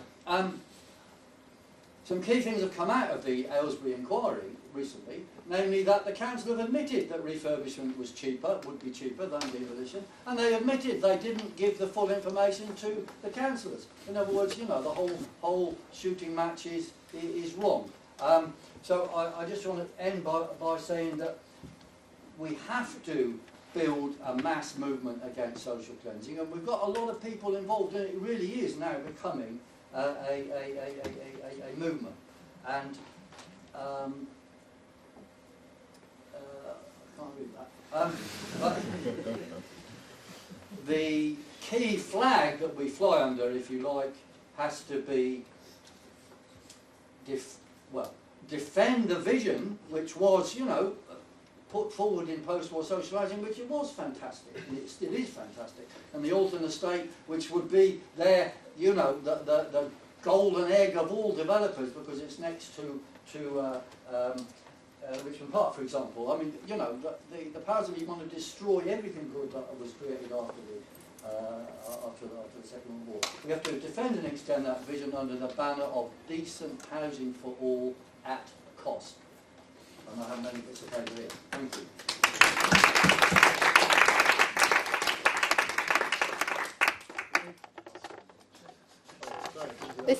Sebi has a question. Sebi has a question.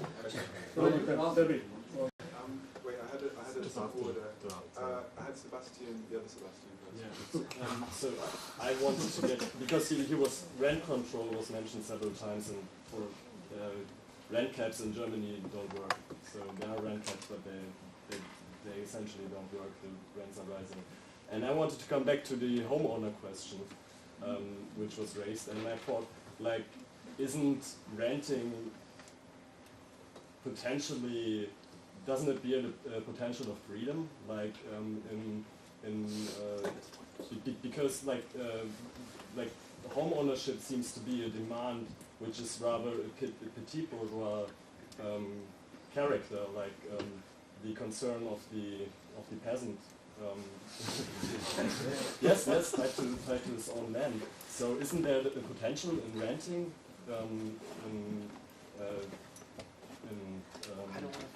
Anti-home ownership. Yes.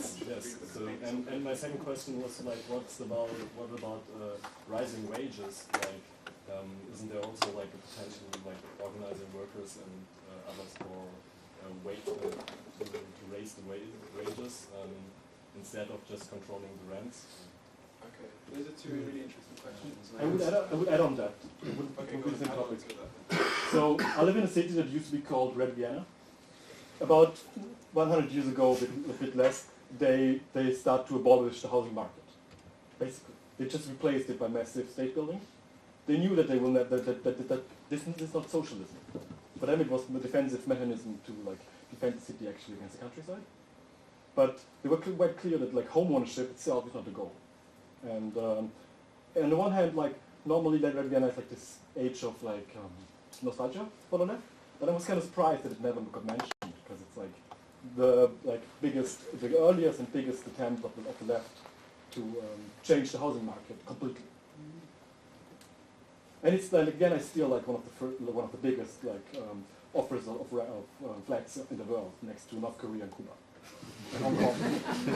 Social housing isn't socialism.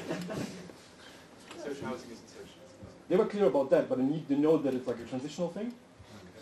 And like, what's the heritage of that? Because it's Okay, so the cafes in Vienna are better than in Pyongyang.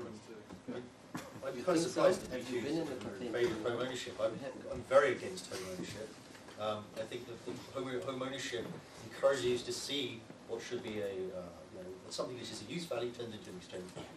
And I think the enormous proportion of people living in their own homes in England, even though it's falling under these rising prices, compared to European countries, is why our particular housing crisis, and one of the reasons anyway, that it's so bad. It's encouraged also, it's created a whole lot of commodities for people to invest in as well.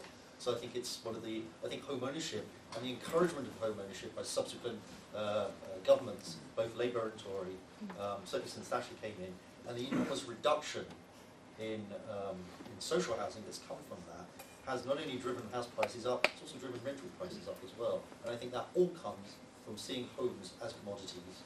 So I'm completely against home ownership. I also like what you said about the idea of, I've rented all my life, I couldn't even get a dream near to a home I own. I actually quite like it. I like the freedom it gives to move around. I think seeing, you know, the things about estates, we fight for the estates not just for the communities living in it now, but the communities that are going to come after them, their children or someone else who goes into them. They are transient things that people move through. There might be people who live on them for 20 years, and sometimes they've got their families who live on the estate and create something like a village. There's also people moving through it and going out the other side as well. And I think that's the way, you know, I think that's a very positive way to see housing, rather than something that you own from cradle to grave and then you pass on to your children or something like that. I think that's a real source of the particular severity of the housing crisis that we've got at the moment. But yes, I also understand this idea of maybe transition phases. I'm not sure I can comment. Yeah. So in terms of rents and it being free, so I can understand where you're coming from, but I think something we have to understand here is that for the vast majority of people, you know, you are not free when you rent. You literally rent where you can. Especially within London, you know, my friends don't pick where they live. My friend doesn't pick to live in Seven Sisters. I don't pick to live near where I live. I live there because it's literally the one place I can find at that very point in time, which I can afford to live by, and only just afford to live by. So I think there is great potential within renting for freedom, but simply under capitalism that never occurs. It is simply impossible. It's not even, I think, transition-wise. I think it's very, very, very difficult to do. And like you said, rent controls, you can put them in place and you should at least try them, but in practicality, there are ways to get around them. They don't particularly work. You see it in every aspect of regulation and reforming, you know, the housing market. There are ways to get past it if you try hard, and the forces in the market will try and do such. Yeah, and in terms of home ownership, I maybe wasn't clear enough about this when I gave my support. I'm not suggesting sporadic home ownership and simply encourage people to get homes wherever they can, and for home ownership in this very sort of normalised and standardised definition of you buy a home, you live in there your whole life, you pass it down to your kids when you die. I'm more talking about, you know, the alternative forms of home ownership, those mentioned earlier, such as collective ownership, and completely eradicating rental markets within areas by providing homes for the people who live in those areas, and each and every one of them, and not leaving any one of them out. So they have united interests, and it creates a sense of community in those areas, and they can collectively work together and cooperate to, you know, make sure that home ownership is not used to exploit anyone in the community, but rather to improve the conditions of the working people who live there.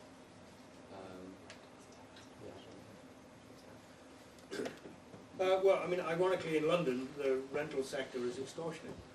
In some ways, people buy houses because the mortgage is cheaper than the rent. So, you know, the distinction for me is not how you pay, it's what is the quality of the goods, use value goods or exchange value goods that you're occupying. So, yes, more good, cheap, affordable, quality, convenient housing, and then how you pay for it. Obviously, we're still talking about under capitalism here, yes, paying for it, rather than some socialist paradise where we don't pay for it, and it's a community good. Then, you know, for me, that's the distinction is less, I suppose, less interesting, less important. Ironically, in terms of you make a differential by saying that it increases freedom or a sense of freedom by rental. It's quite interesting, isn't it? Because I think a lot of people buy their houses to give them a certain sense of freedom.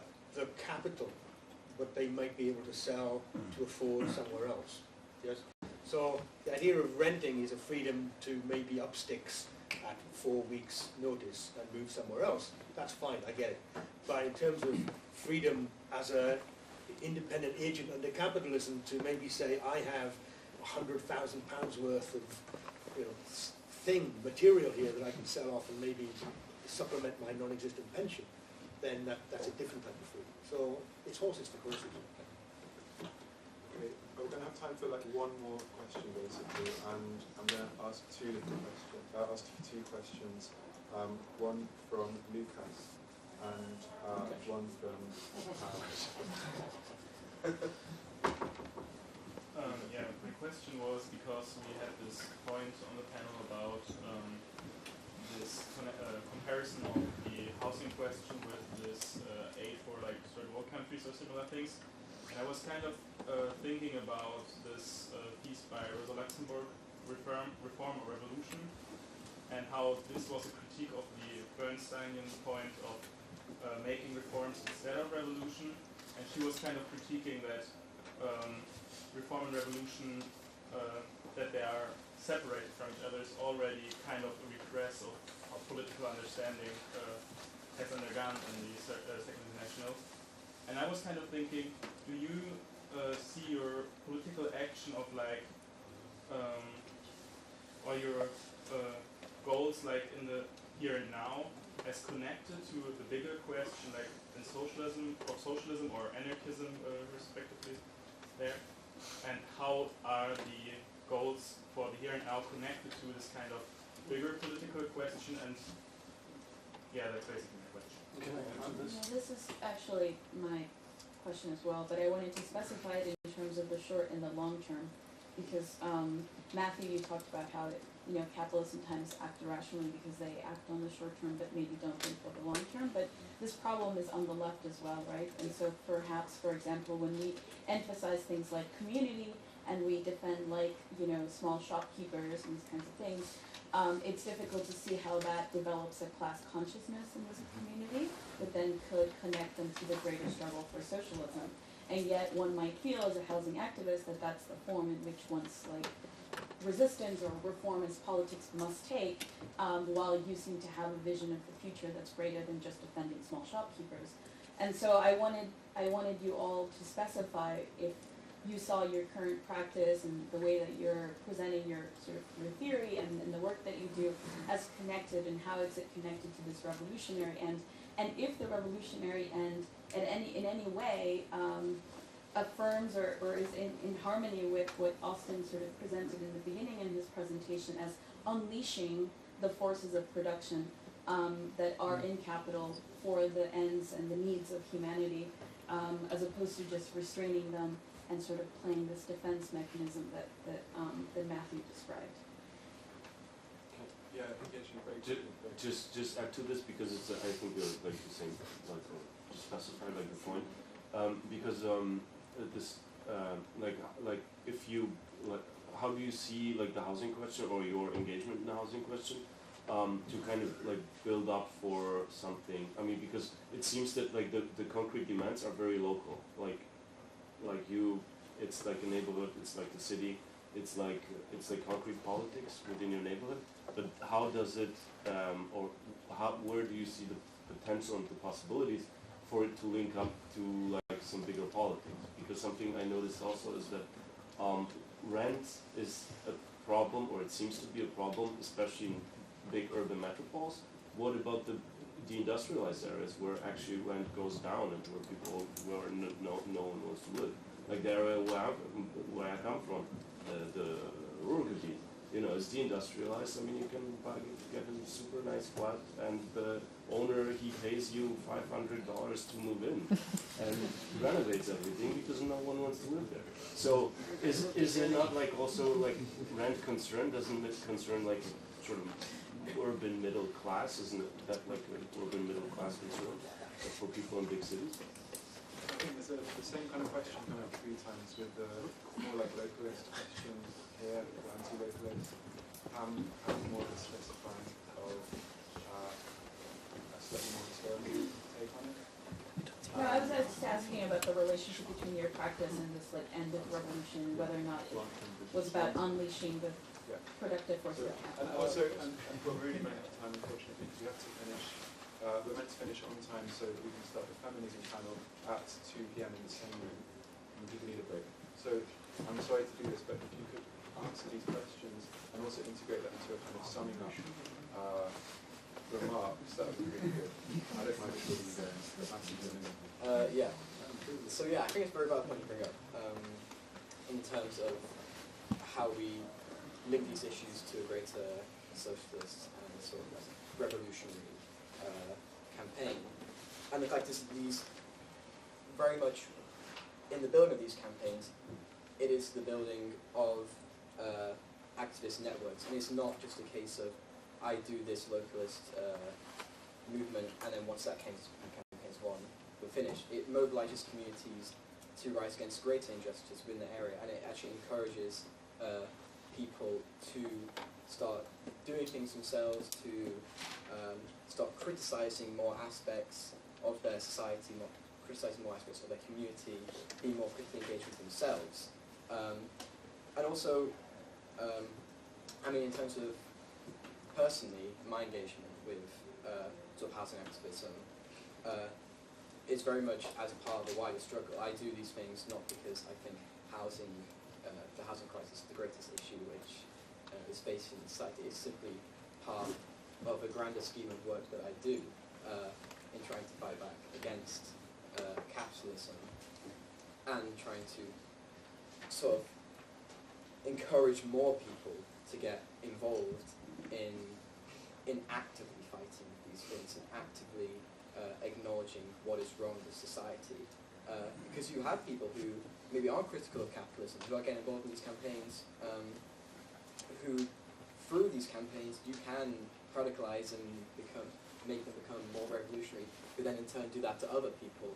And it is almost like a domino effect. And it is very important to engage with people locally in order for them to be able to engage outside of that also. Because quite frankly, community campaigns are what creates a solid base and give people the confidence to go on and challenge our society in bigger, more radical ways, which relate with the greater scheme of socialism and revolution and all that. And just quickly at the end, but if you look back in historical perspectives, so I do a lot of rent strike stuff like I mentioned, and historically rent strikes such as the one in Clydeside in 1914, and the one in Kirkby in the 30s, if I remember correctly. Yeah, Clydeside was in Scotland and Kirkby is just outside Liverpool. They were very much initiated by the women in these areas who had relations to revolutionary socialist groups. And after these rent strikes won, this transpired into something greater, and a greater movement against the patriarchy within these areas, and they continued to advocate revolution and socialism within their areas in a grander way. Whereas but without these initial causes, mobilizing them, that simply wouldn't have happened. So I think it's very important that we don't get lost in just trying to reform the system, and we do engage it within a larger, these other campaigns within a larger context, but it's still very much important that we continue these campaigns and don't simply focus on, revolution and only revolution, if that makes sense.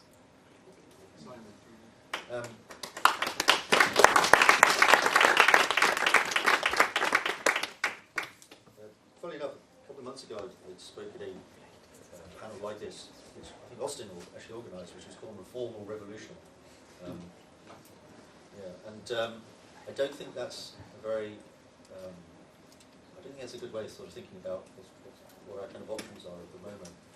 Personally, I don't think the revolution is around the corner at all.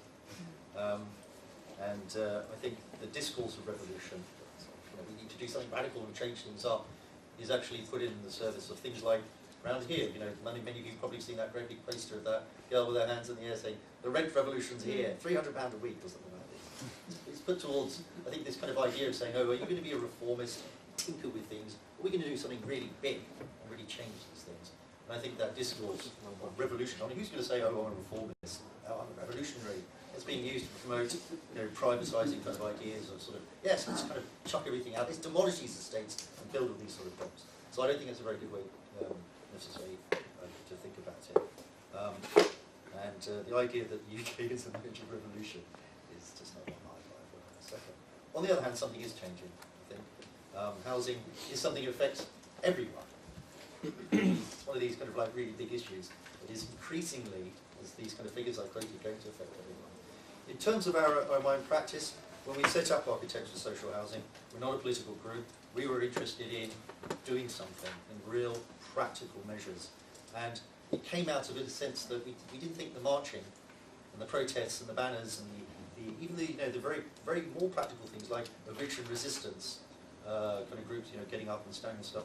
It was creating great solidarity and stuff, but they were just getting walked over, and we're still getting walked over, I think. So we're a very practical group in terms of what we're doing. But there is another side to our work, and that is what we call the kind of the counter-propaganda side of it, which is trying to change the understanding of what is driving this housing crisis, what's created it, and above all, being very suspicious of the solutions that are being put forward, kind of going back to what my paper was about. In 2015, when we kind of got into this thing, there were a lot of independent groups really kind of getting things done.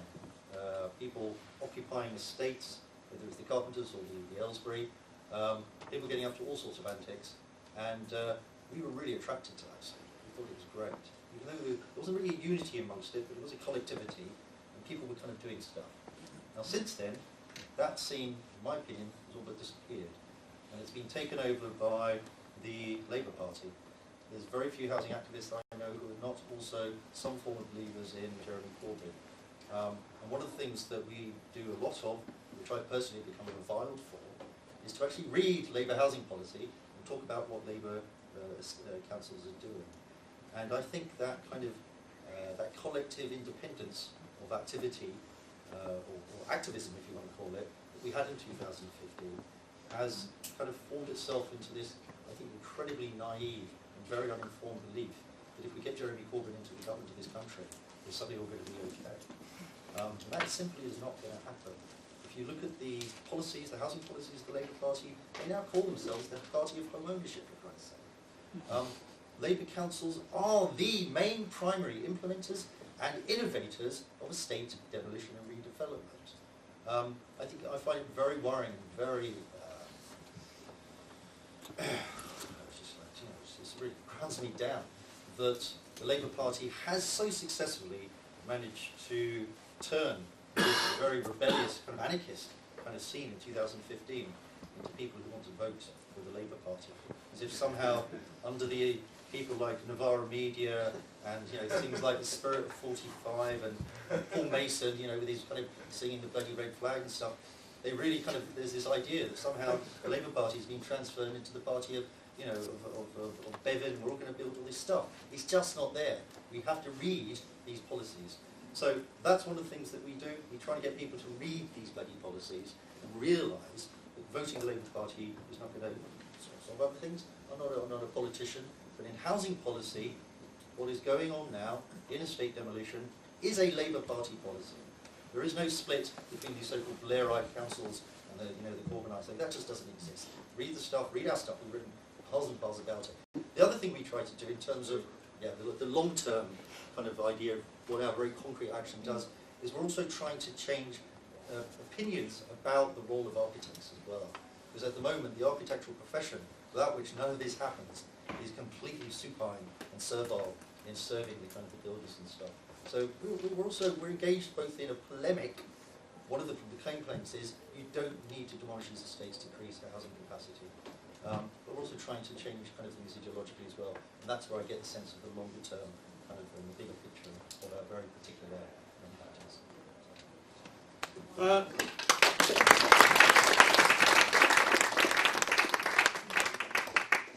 Well, as an architect, I take that on the chin. I think, literally sometimes. I think that, from my point of view, I agree with a lot of what's been said in many ways. From my point of view, what do I do? My activism, it's an intellectual project, I think. It's not necessarily kind of bums on seats or boots on the ground. I think we just have to understand and in some ways challenge some of the orthodoxies. Why are they orthodoxies? Maybe some of the orthodoxies are correct, that's fine, but we have to critique them. So what you're saying, Simon, what you both said in terms of reading Labour Party policy, let's be honest, I'm not going to tell you to do that, yes? Because you've got better things to do. But I mean, obviously read as much and as widely as you possibly can is what I would advocate, and in some ways there's a lot of discussion about this subject which is not about this subject. You know, this is, we don't talk about housing, you know, we don't read housing manuals to understand what we want to do. We want to talk about politics, we want to read sociology, philosophy, all these kind of things. Academic journals are at the forefront, and I think that part of the deal is that if you want to look at the rise of Malthusianism, for an example, which has come about as a joke philosophy for 200 years, and suddenly has been talked about in chattering class discussions, and it's become credible, where we blame individuals and too many individuals for the problems of society. That is something that we have to challenge, because if we accept that, then forget building more houses, because we shouldn't have more houses, we shouldn't have more people, right, to house them in. And that illiberalism, the risk aversion, the lack of experimentation which is found in society today, what has caused the social conditions to allow those reprehensible reactionary philosophies to grow? And I think that's what we need to tackle on an intellectual level.